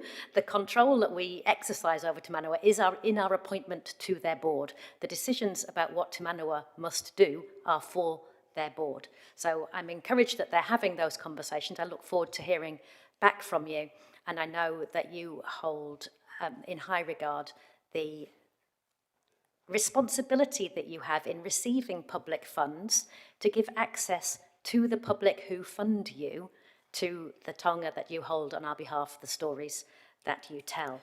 But I think we've clearly put Fielding on notice today that they might be having to contribute a bit more than they currently do, either through their council contribution or through direct contributions from their visitors. I certainly support this idea of discussions with officers, and note that there are strong relationships, particularly in your HR, support from council and in the finance teams as well. But it might be that in future, and noting in your report you talk about the way the CCOs work together, that there might be more structured and collaborative ways of doing that we can explore, that maybe avoid duplication and get better outcomes across our CCO communities. Just on this idea of charging, I am nervous about unintended consequences. Charging for exhibitions mean you have to have the administration around that. Somebody's got to check where people come from. Somebody's got to take that payment in. I know when I recently visited Govett Brewster Lenlai, that the staff on the door were very keen to tell me about the difficulties that they'd experienced with that. So I don't think that's quite the silver bullet that maybe some elected members think it is, and I would encourage us to look at all of the consequences of that kind of action and the opportunities around it before we step boldly into that new future. I'll just finish by thanking Susanna and team, Jeff and the Trust Board team, for the work that you do, the volunteers that also support the work of Te Manawa, and particularly express our thanks to outgoing Chair Adrian van Dyke, outgone Chair, I should say, long gone, from March. It's good to see, thank you Jeff, you stepping in, as you said, as interim Chair. Interim's turning into quite a long period now, while we see the work of the Science Centre redevelopment come through and move Te Manawa into a different governance space for the future. Thank you for your work and your commitment to our community in that. I will ask you to vote on the recommendations that I've already read out.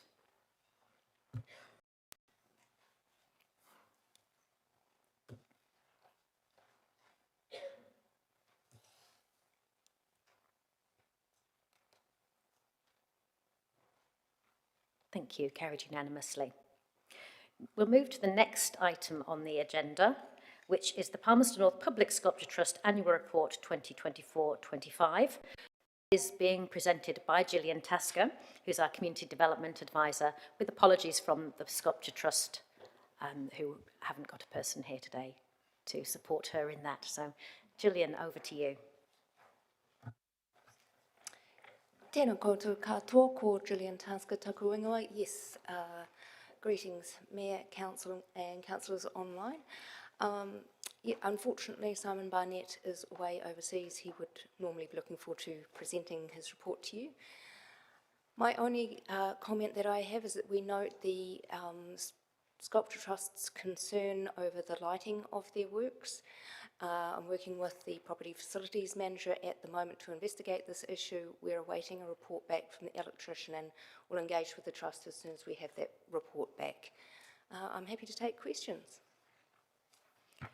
Thank you, Gillian. So just on that lighting issue, how does that sit in budget? Is that part of the maintenance of the works that are councils, or is that part of the work of the Sculpture Trust that is grant funded? The Sculpture Trust design and install the lighting, and upon transfer to the council, we take over the responsibility for maintenance of the lighting. So they've signalled that our maintenance isn't quite where they'd like it to be, and we're looking at what we can do with that. Do you anticipate that that can be done in existing budgets? We are yet to come back with an answer for that. We have been covering at least some of the cost for some of the precedent lighting from the care and maintenance budget, but one of the possibilities is that we could convert some of the older halogen lighting that was installed with the earlier works to LED, and we'd obviously be bringing that back to the committee and to the Sculpture Trust if we needed significantly more funding. Lovely, thank you.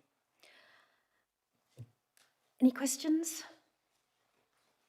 Being none, looks like you're off the hook. Thank you, Gillian. Thank you for presenting that for the Sculpture Trust today. Recommendation to committee is that we receive the memorandum titled Palmerston North Public Sculpture Trust Report 2024-25, presented to the Culture and Sport Committee on 10 September 2025. I will move that, seconded by by the Mayor. Hands going everywhere. Thank you for your enthusiastic seconding. Any comments on that? The Mayor. Thank you, Madam Chair. Look, I just want to acknowledge the Trust.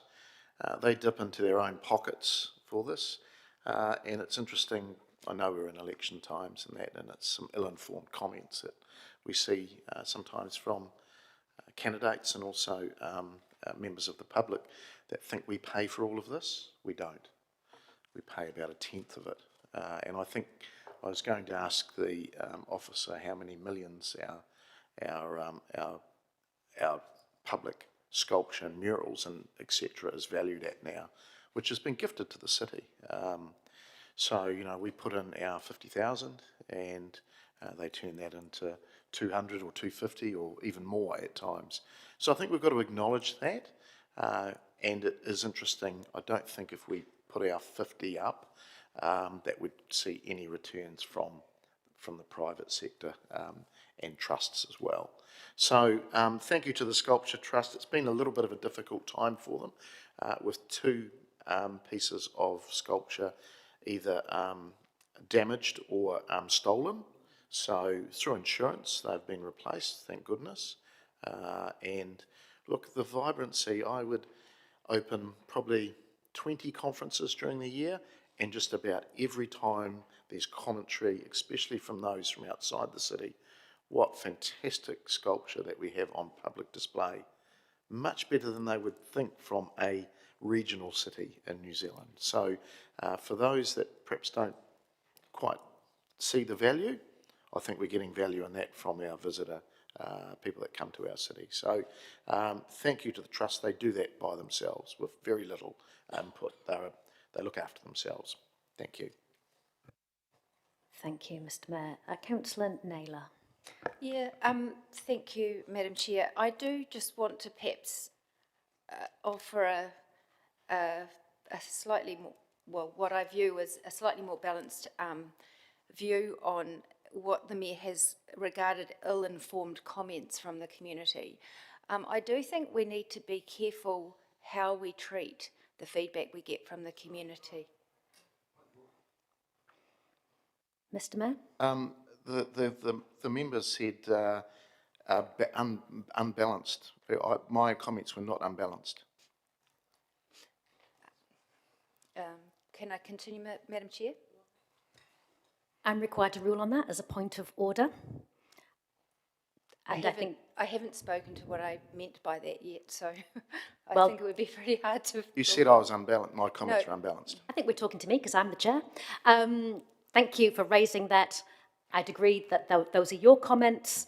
They're balanced from your perspective. So if the member would like to continue without referring to a previous comment as unbalanced, that would be great. Thank you. Thank you. Happy to continue. The perspective that council is only putting in about 10% is an issue that I want to address. Given that council, once we have these pieces of art, do need to continue to pay for the renewal and the upgrade, and as this report points out, there's some issues around lighting and ongoing maintenance for the lighting for these structures as well. What I'm hearing from our community is we love the sculptures, but there's enough already and we can't afford more. So I think there's a really important conversation to be had, not today obviously, about the level that we ask our ratepayers to continue to invest in this. It's not simply the upfront contribution of $52,500 a year. It is the ongoing upkeep, it is the ongoing maintenance. So that is the perspective I just wanted to say, and as well as saying that any feedback from our community, I think we need to listen to, and I don't think any feedback is ill-informed. That is the genuine feelings of many in our community who are struggling. So when there are more and more artworks going up, I think there's a reasonable rationale for that, for that feedback. Thank you. I'll comment. I don't think we have the numbers quite right, Mr. Mayor, so I would concede that. But on my maths, I think we've put in about 600,000 in grant funding over the last 10, 12 years or so.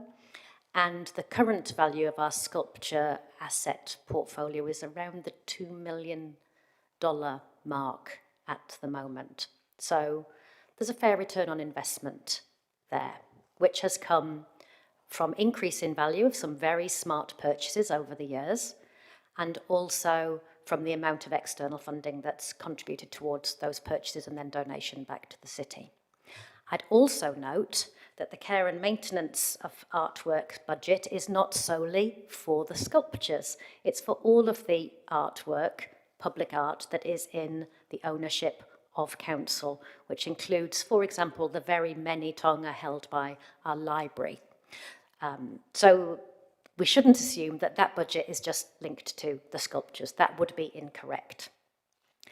As to how the public perceive this spend, many of us were recently at the Citizens Advice Bureau AGM, where a member of the Public Sculpture Trust made a marvellous, in my view, presentation about their work and the collection that's there. One of the comments made was that this is one of the best sculpture collections public sculpture collections in New Zealand, and I think we should be very proud of that.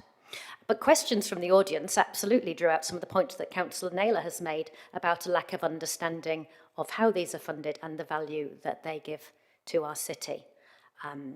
Whether you're calling that misinformation or ill-informed, I certainly was glad of the opportunity to put that right on record, that these assets have increased in value. They form part of our city's balance sheet. They enable us to borrow money.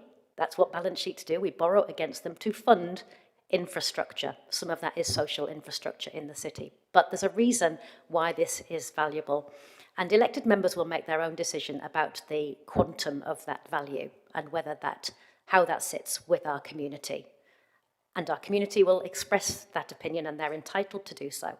But for my money, this is excellent return on investment, and I hope you can support receiving this memorandum today.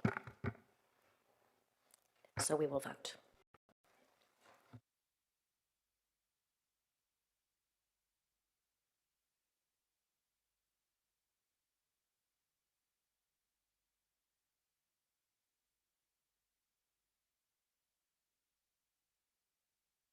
Carried unanimously. Thank you.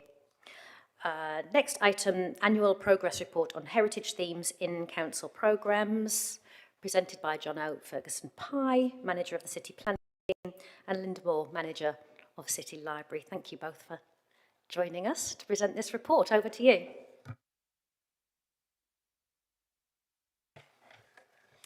Tēnā koutou, Madam Chair, councillors.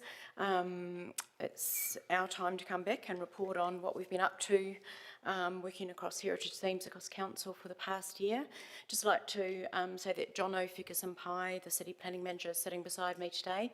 Keegan is otherwise occupied this morning. He did pop in this morning but has had to leave. So we'll take the report as read and happy to answer any questions that you may have. Thank you. While people are reeling from the shock of that rapid move through subjects, I just wanted to ask about Cuba Street. Our project on Cuba Street. Yes, please. Yep, so we've completed a number of research streams, and we will go back to the Heritage Reference Group hopefully in September to make sure that we've captured the majority of those before we start working with a wide team about how those might manifest in physical form on Cuba Street. Thank you. And an item mentioned earlier, which I know is dear to the heart of Councillor Arnott, the reinstallation of the former Municipal Opera House Foundation stone. Can you say a little bit about that project? Yep, I can give a quick update on that. So yes, thanks to Councillor Arnott, the stone came back to us and we've been working on getting the stone reinstated in its location. So we took that through to the Heritage Reference Group. We're pretty close to getting that up and out in the community. So our part of that in the City Library has been producing all of the back-end stuff so that you can access that through a QR code to actually discover the layers of the history of the Opera House. And we're hoping to get the stone installed before Christmas at this stage. So we have all the permissions in place, it's just finalising the detail and getting that installed. So that will be probably the first project that the Heritage Reference Group has advised us on, and the first project we've got some of the physical items out back in the community to actually engage with. So it's very exciting. That's great news, thank you. I think the last thing I wanted just to give you a chance to explore more is the section 5, barriers and risks to advancing heritage goals. And you've got 6 areas of concern there. I wondered if you could speak to how we address those barriers and risks, please. Oh, that's a tough ask after the last item.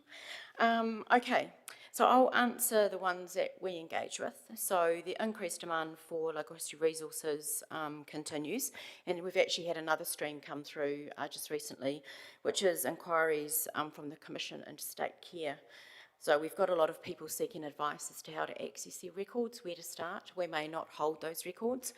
For instance, we had a couple of people who you might think this is quite a long time ago, and maybe for some the 80s are a long time ago, but we've got a number of people coming through looking to find their own records. So that's another evolving stream for us.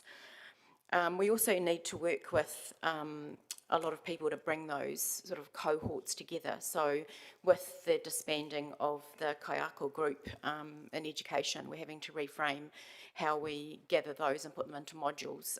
We work with the Palmerston North Heritage Trust, Rangatani o Manawatu, and a whole heap of people to help bring those resources together for the use at school. We also have a lot more schools wanting to come and visit us on location. So we've just started a school visits program where we profiled one of those in the City Library report, where a school from Levin came up and spent quite a bit of time with us that day. As has been a previous sort of conversation early this morning, and I'd just like to sort of put that on the table, that our physical facilities are under pressure. Where we're at the moment is needing to have some good, robust discussion and some good data points to come back to actually figure out what that long-term solution is. At the moment, on the fly, we're not able to do that, but that work has been undertaken in a variety of points. And Glenn has been leading some of that work. So that is in play, and hopefully options and wider views and how we could best do this for the city and its surrounds, we'll come back to that. But for us at the moment, our chiller has died. We are under pressure with leaks and all sorts of things in that area. We're not upholding best archival standards. Can we hold that for a little bit of time? Yeah, we can, but we have been holding that for a number of years now. So we are getting at a point where we do need to get all this data together to make good decisions for the city. So that's where that one is. Heritage Month, we currently deliver that through our existing operational budgets, and yes, it would be great to go and get some external funding for that. I think it's just putting it on the table. We're not asking for any extra money from this table at this particular point. We're just front-footing that as we head into the next 2 or 3 years, that those budgets come under pressure. So what does that mean for us? We have a $15,000 budget for the year to do heritage programs, and currently we invest that all front forward in March. We don't have any other way to make that spin out, and we probably work with a lot of heritage partners and Rangatani or Manawatu to make that money go a lot further. We all aspire to do something great with this program, but we do need to reframe what that looks like and how we might fund it, and how we can work with a lot of people to do that. I'll throw those to Jono, the other ones. Kia ora koutou. Good morning. Oh, yes, it is still good morning, I think. No, afternoon now, sorry. Look, just touching on some of those challenges. So the first one relates to project budgets for transport renewals or upgrades, not historically allocated funding towards delivering heritage outcomes, and I think we've seen that over the years. What really the report's saying is that I think the Heritage Reference Group will help with that as the capital program is being built, and we look at framing those programs and looking at detailed design and then project management as infrastructure engages with the Heritage Reference Group to seek advice on how heritage elements of capital programs, where appropriate, may be worked through and discussed. I think that'll help with the recognition and the delivery of heritage through the capital program going forward. The issue around inflation, around arborists and how much the fund is able to deliver with our protected trees. Look, we're currently using a little bit of discretion on the policy at the moment. Generally, per tree or our maintenance, I think the policy provides for about $400. That doesn't buy as much as it used to. We do have $1,500 discretion around groups of trees, and where a tree is very big, we're using a little bit of discretion there just to flex with that cost pressure.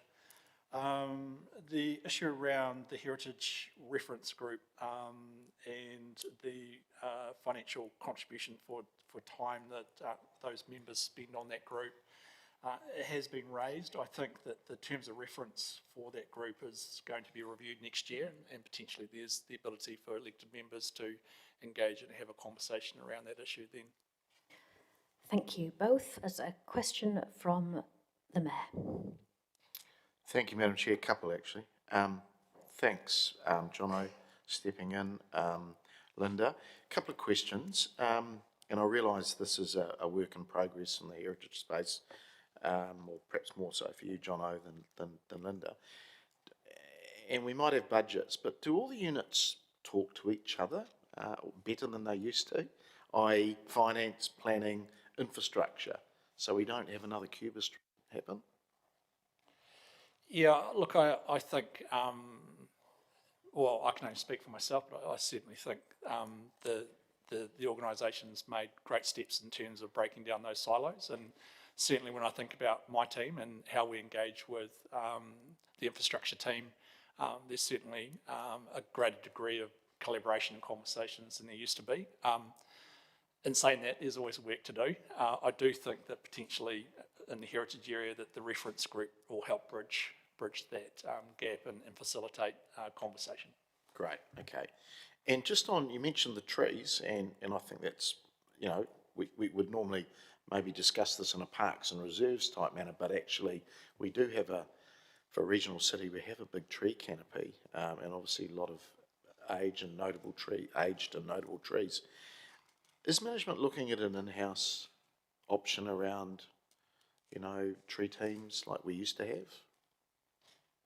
I might just direct that question to Kathy Dever-Todd.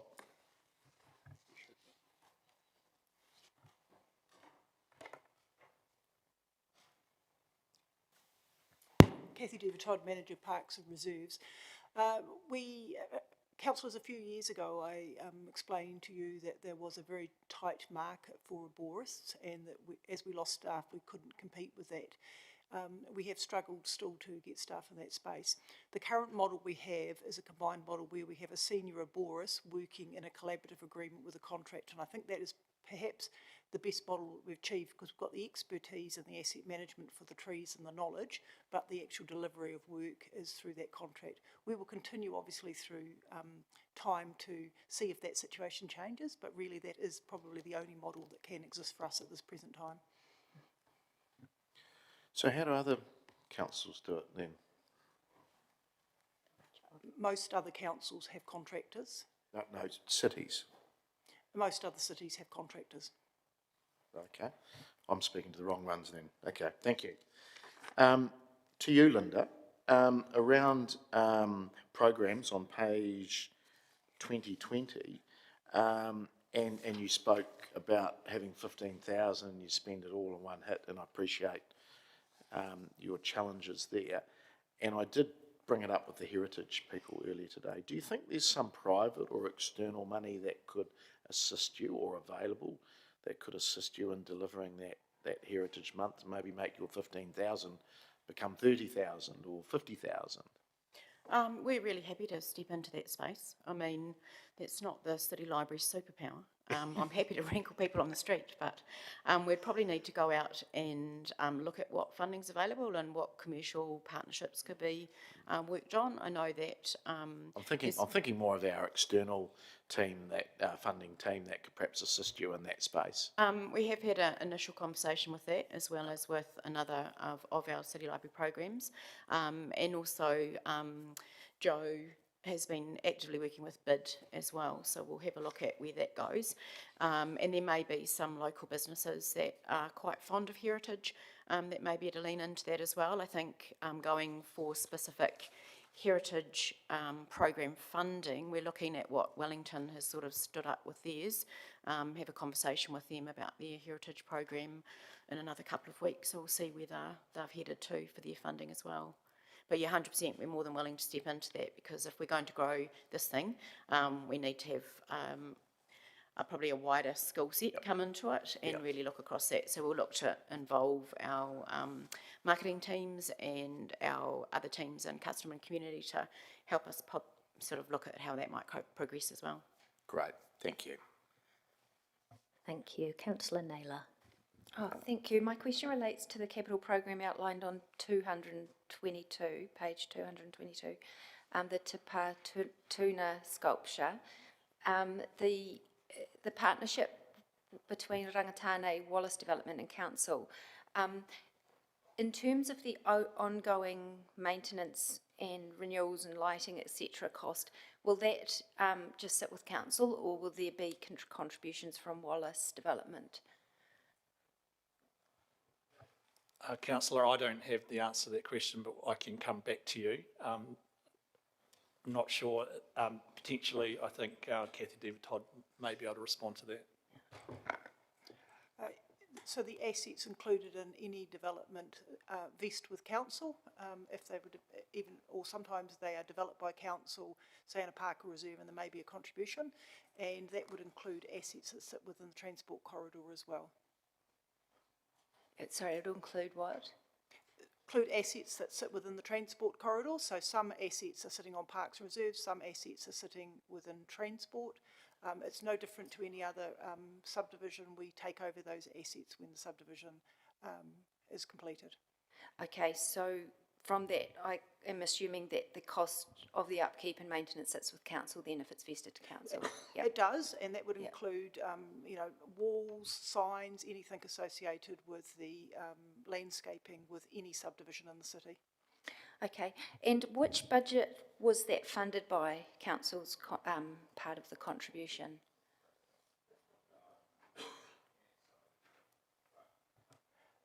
Can I just ask for clarity on that, because I didn't hear the earlier part of the conversation. Sorry. Are we talking about a particular item within that subdivision, or are we talking about the items within the subdivision as a whole? I'm talking about the Te Pā Tuna sculpture that's outlined on page 222. Okay, thank you. The initial contribution from council was from the Manawatu River Framework budget, and that was included in that budget in a prior year when funding was still available in that budget. Thank you. Thank you. Oh, Linda. If I might, just to help with Councillor Denison's question around digitisation. So digitisation has a number of steps. So if you have a negative collection, the first thing that you would do is triage the condition of those negatives to make sure that you're digitising the ones that are in the worst condition first. Part of digitisation then is looking at the format. So what file are you going to do? So are you wanting that digital format to be this big or to be able to be blown up onto big screens? So you work through all of that. Then you take the metadata off the back of the photo or any records, so this with regards to the Peter Bush collection, anything that you've got there that you can capture. And then you do all the captioning, so you'd find out what is going on in that photo, how that all works. So the way the flow works is you would get the negatives assessed, get them digitised, and then you work through that that bolus, I suppose, of getting that data ready to go. So for that collection coming into something that was asked, could that exhibition go out wider? Then they would be looking at, in the digital format, could it be printed?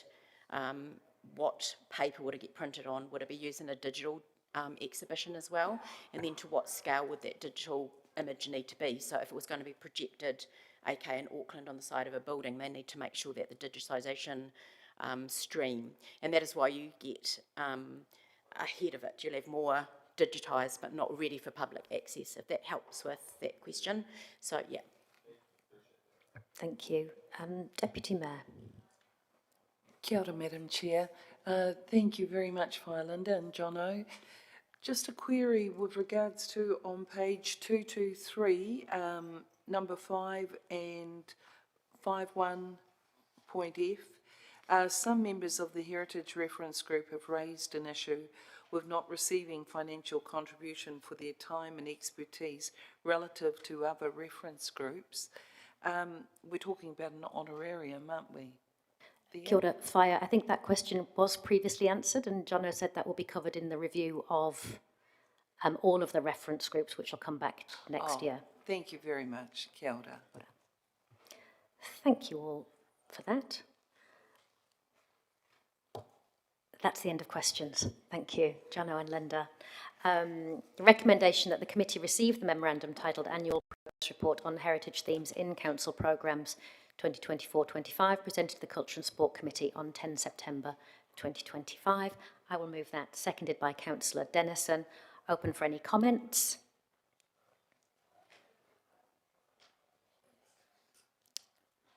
Ooh. Deputy Deb. Wow, kia ora. I wasn't expecting to be first up, but grateful with that. I just want to mihi to Linda and the officers for the wonderful work that you do. From my perspective as an educator, identity and a sense of place is crucial in any environment. History grounds our community, provide and sharing and shared connection to our place, the past residents, and also the experience had. There are economic benefits. We know that preserving heritage sites can boost tourism, create unique retail, residential spaces to attract foot traffic and everything else. About the sustainability, about looking after what we do have. Education and learning, of course. I'm saddened that the Kāhui Ako is no longer available to assist, particularly when it comes to the New Zealand history curriculum and the support that they could have offered, or that actually they're desperate to have that support that you can give them.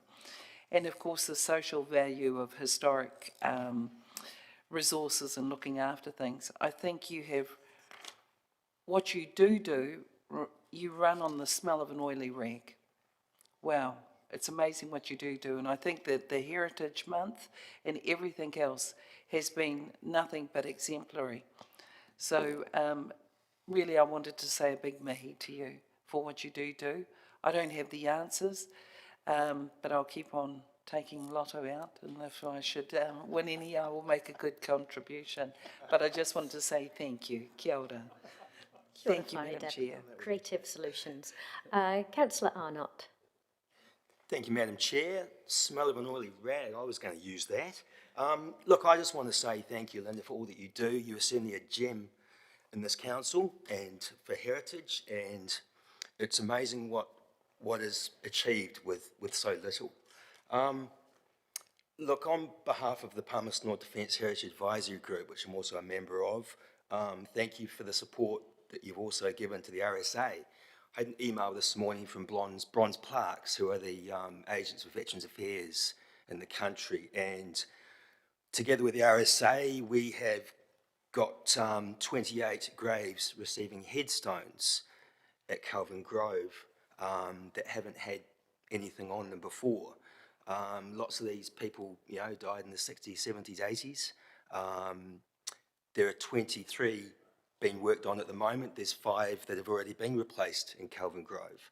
So, that's a great result for the city, and thank you for all your work there. And finally, the Mayor. Thank you, Madam. Sorry, another one popped in. You're not finally. Oh, okay. Okay. Thank you, Madam Chair. Thanks, Linda, for really stepping up and guarding our heritage for us, because it has been a little bit absent in times, and it's nobody's fault, but it just wasn't a priority of this council, and certainly not management in past years. So this used to be a 2-page report. It's now 8. That in itself tells you that there is more credence given to it. And we're all going to buy lotto tickets to see if we can help fund it now. But there is a lot of, I'd say, a lot of unjoined dots to the funding. So that's always going to be a challenge, I think. And look, I think around Heritage Month, there is a real Heritage Week, and then, History Week, and then going into Heritage Month. There is, and possibly there's a branding thing there that we need to sort out, but there's certainly external funders out there.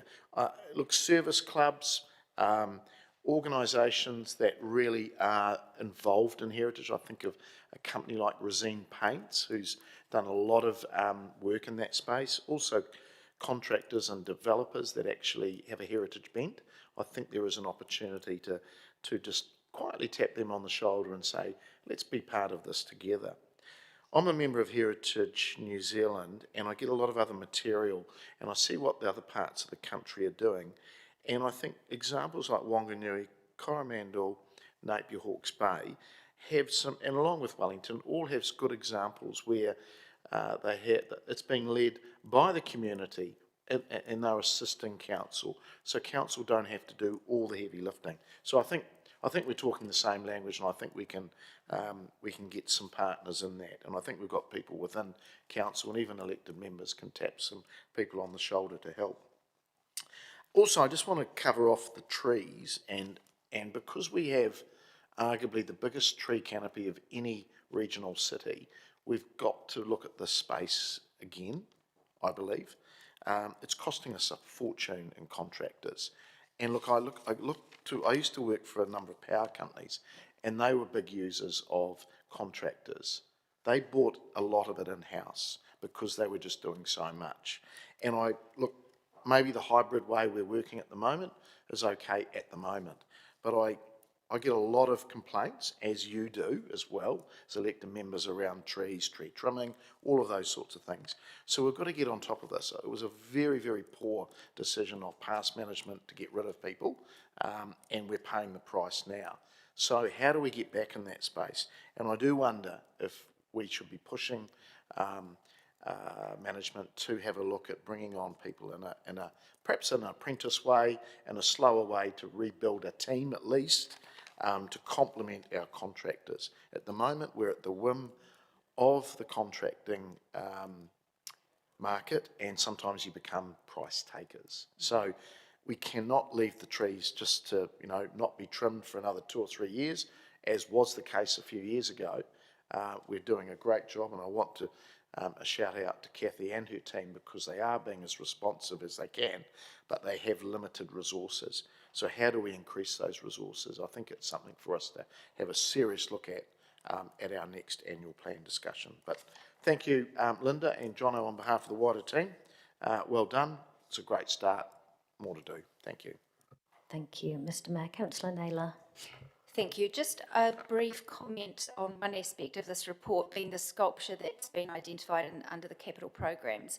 I understood Council's contribution to that was 26,000, including the installation.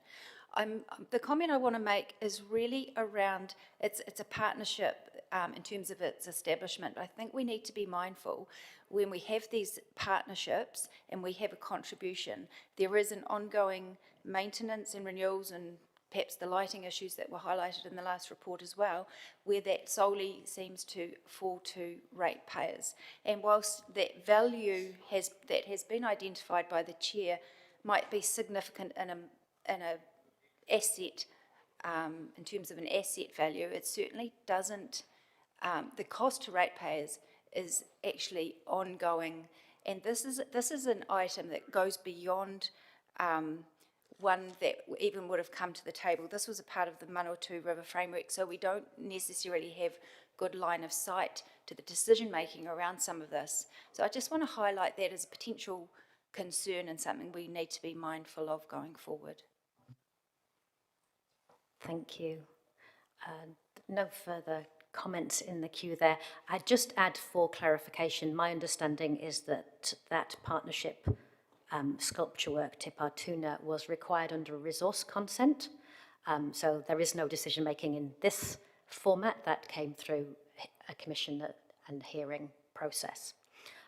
But the elected member is absolutely right that, as the officer explained, all assets that are vested in council fall to us to maintain, and I imagine that will continue to be the case. Thank you all for your comments on that. I will ask you to vote to receive them.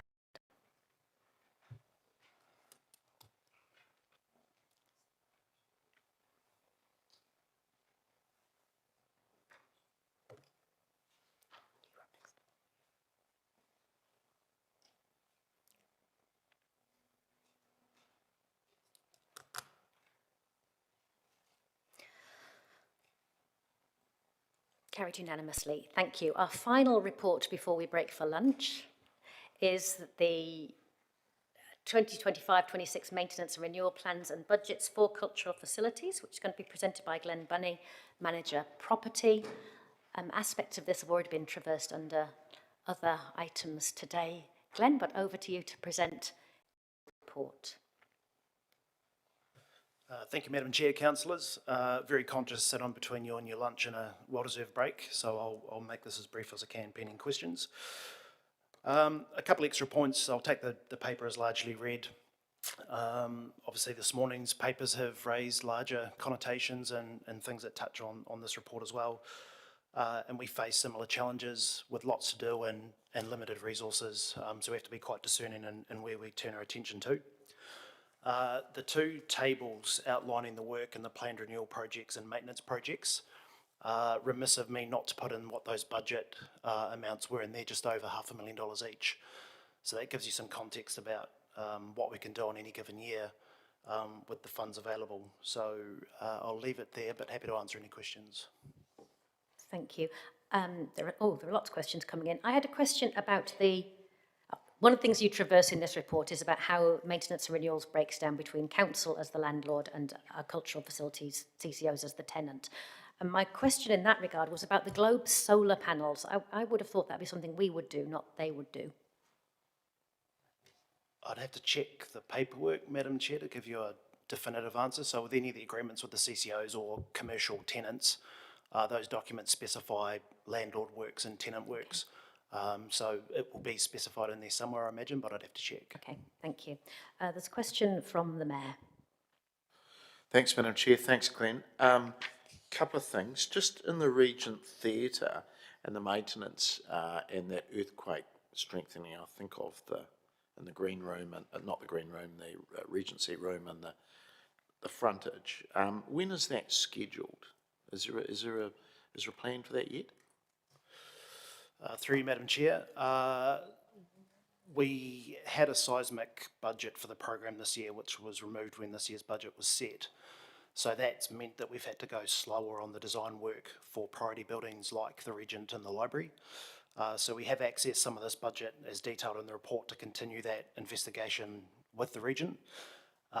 We're not too far away from having a preliminary review of the magnitude of work and a bit of a working methodology around that. I know that David and the team at the Regent are very keen to get that room renovated and fit for purpose, and they spoke to it this morning about following trends and things. What we're conscious of is not doing that work in a wrong sequence whereby we go and invest funds in that space and then in a short time afterwards might have to take wall coverings, etc. off and undo that expenditure and that good work to then do the seismic strengthening. So we're just trying to get the sequencing of investment the right way, but trying to do that as quickly as we can with the resources available. And has the seismic work been QS'd? We're in the process of doing that now. So the original work on the seismic investigation to the region's been refreshed to make it current. We could wait for codes to be finalised. We think we've got to proceed with that work and then adjust as we need to. And that'll inform then a final cost, and then within the wider magnitude of things we need to consider, we can make decisions on where funds are spent in what order. Quantum, or is it too early to guess? It's probably too early to provide a number, sorry, Mr Mayor. Okay, and look, just looking at the report this morning from the region, I know they'll be mindful of when this work's taken out, but I noted that sort of late December, January and February were the months that it sort of, if you were going to do it, that's when you'd do it. Am I right there? Yeah, the seismic remediation of the Regent is going to be an all-consuming exercise in itself, because nobody's going to want us to shut down that facility indefinitely or for a lengthy period of time. So we're going to have to be quite intelligent about minimising disruption to David and the team in the events and things that are booked well in advance as well. There's a reputation and a commercial aspect there to manage too. People have bought tickets for Ford events. We've got to consider all of those sorts of things. So the team are going to have to work in a live environment, cooperate very closely with the Regent, and figure out when the timing is most advantageous for us to go up there and do what could be quite disruptive works. And just my second question is maintenance around the roof and some commercial tenants there. Water egress, are we over the top of all of that? We think we're thereabouts with fixing all the leaks that were on the Regent and those commercial tenants in that area as well. There were some blocked gutters from other activities, etc., which we corrected at short notice, but we think most of those major water ingress issues have been addressed and identified and corrected. Okay, good. Yep, I'll leave it offline. Yeah, thank you. Thank you. Councillor Naylor. Thank you. Just to clarify your comment about $500,000 each, do you mean 500 for all of the renewals and 500 for all of the maintenance? That's correct. Those program amounts are 500 that we get in a program amount to then discern how we spend it to best effect across the assets. Okay. And just a question around the Regent Theatre on page 226, the additional customer area. I'm just querying why an additional customer area wouldn't come under capital new rather than as a renewal, because it was mentioned in an earlier report that that was an improvement. Yeah, I don't think we've got a final view on that yet, Councillor. I think depending on what we do in that space and for what purpose, it will then find its correct funding source in terms of renewal or not. Yes. As in, when you say funding source, do you mean whether, as in whether it's funded via renewals or capital new, or are you talking about whether it's renewals or maintenance?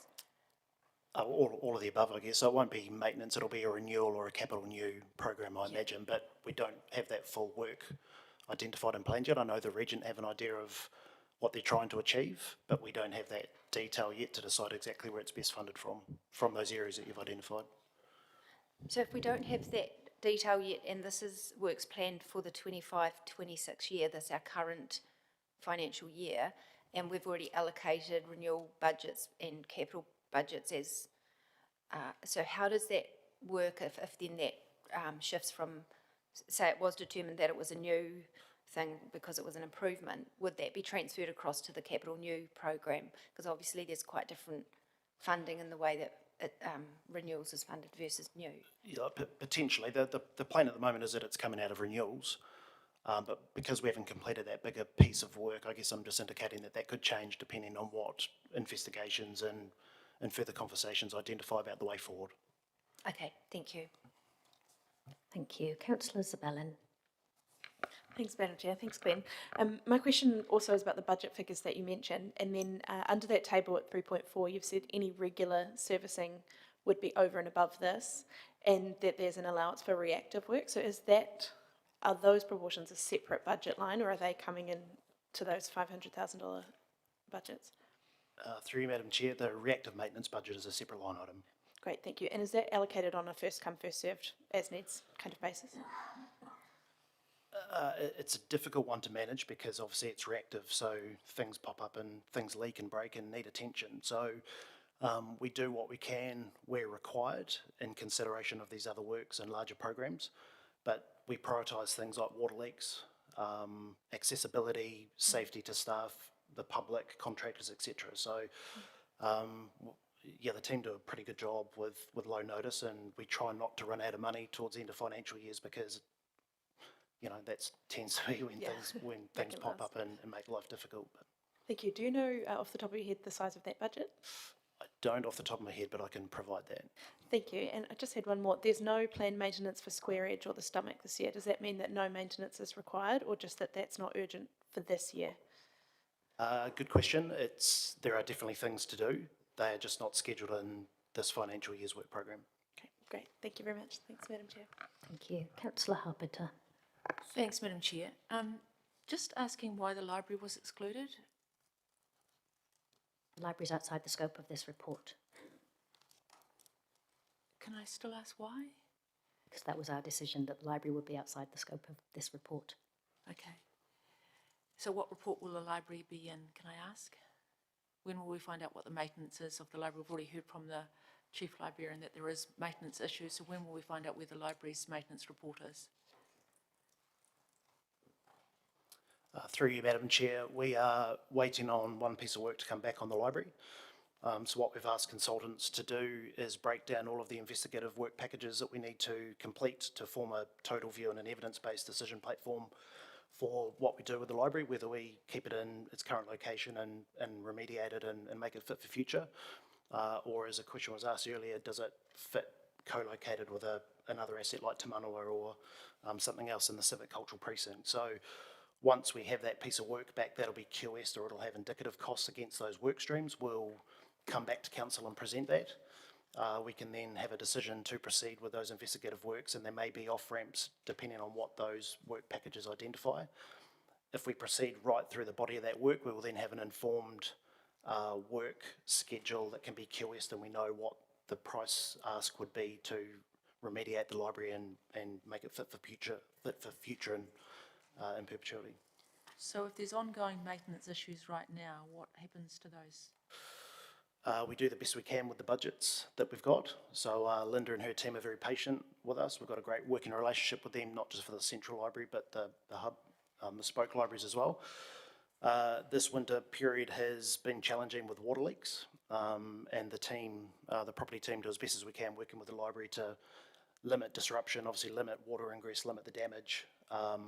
But lots of those assets are at the point now where we need to make some fairly significant decisions about their future. They have challenges that are very difficult to maintain and ensure that they're fit for purpose, considering age and other aspects to them. So when do we deem if it's a healthy building or not? Case by case. So we have had to shut the libraries temporarily this winter with water ingress and water and electricity coming through light fittings isn't, a good mix, particularly in a public-facing building. So I think this is part of the wider property review, and I indicated last week or the week before that whilst the terms of the reference for those reviews were quite specific, I think we need to broaden the lens and look right across the asset base and make sure that we're doing the right things with the right evidence and intelligence applied to them. We have a large asset base. Lots of those assets require lots of investment in different ways, and I think we need to be quite deliberate about how we approach that moving forward. Thank you, Madam Chair. Thank you. We'll just note there is an annual report on library that comes to the Community Committee, and perhaps we'll advance those conversations there since the library is specifically excluded from this report. Councillor Barrett. Thank you, Madam Chair, and thank you, Glenn, for the report. Questions really around how to read the report. So, for instance, paragraph 3.3, which is that table around planned maintenance projects. There's nothing against Square Edge. There's nothing against Creative Sounds. Does that mean that there's nothing that needs doing, or does that mean there was no money to do what needs doing? I think he's already answered that question, Councillor Barrett, when he said my understanding, there is work that needs doing, it's just not scheduled for this year. Thank you. So with that clarification, would it be possible for future reports to indicate a broader scope in terms of what might be on the horizon or what fell out simply because there wasn't investment available? Through Madam Chair, yes, that's quite readily available. We can provide that. Great, thank you, Madam Chair. Thank you. The list is empty. Thank you. That brings us to the end of questions. You can take a seat, Glenn. I will move that the committee receive the memorandum titled 25-20 Maintenance and Renewal Plans and Budgets for Cultural Facilities presented to the Culture and Sport Committee on 10 September 2025, seconded by Councillor Naylor. Open that for any comments.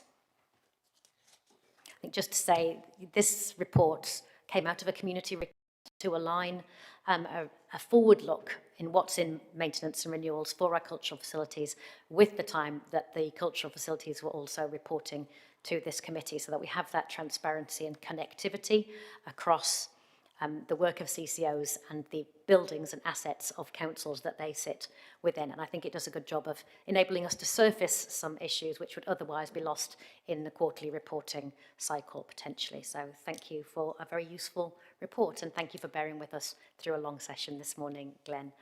No further comments. I'll ask you to vote.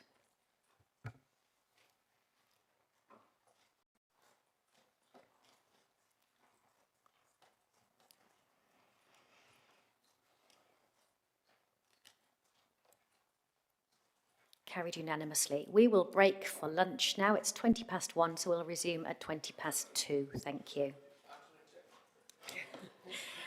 I'm not suggesting we combine lunch and afternoon tea.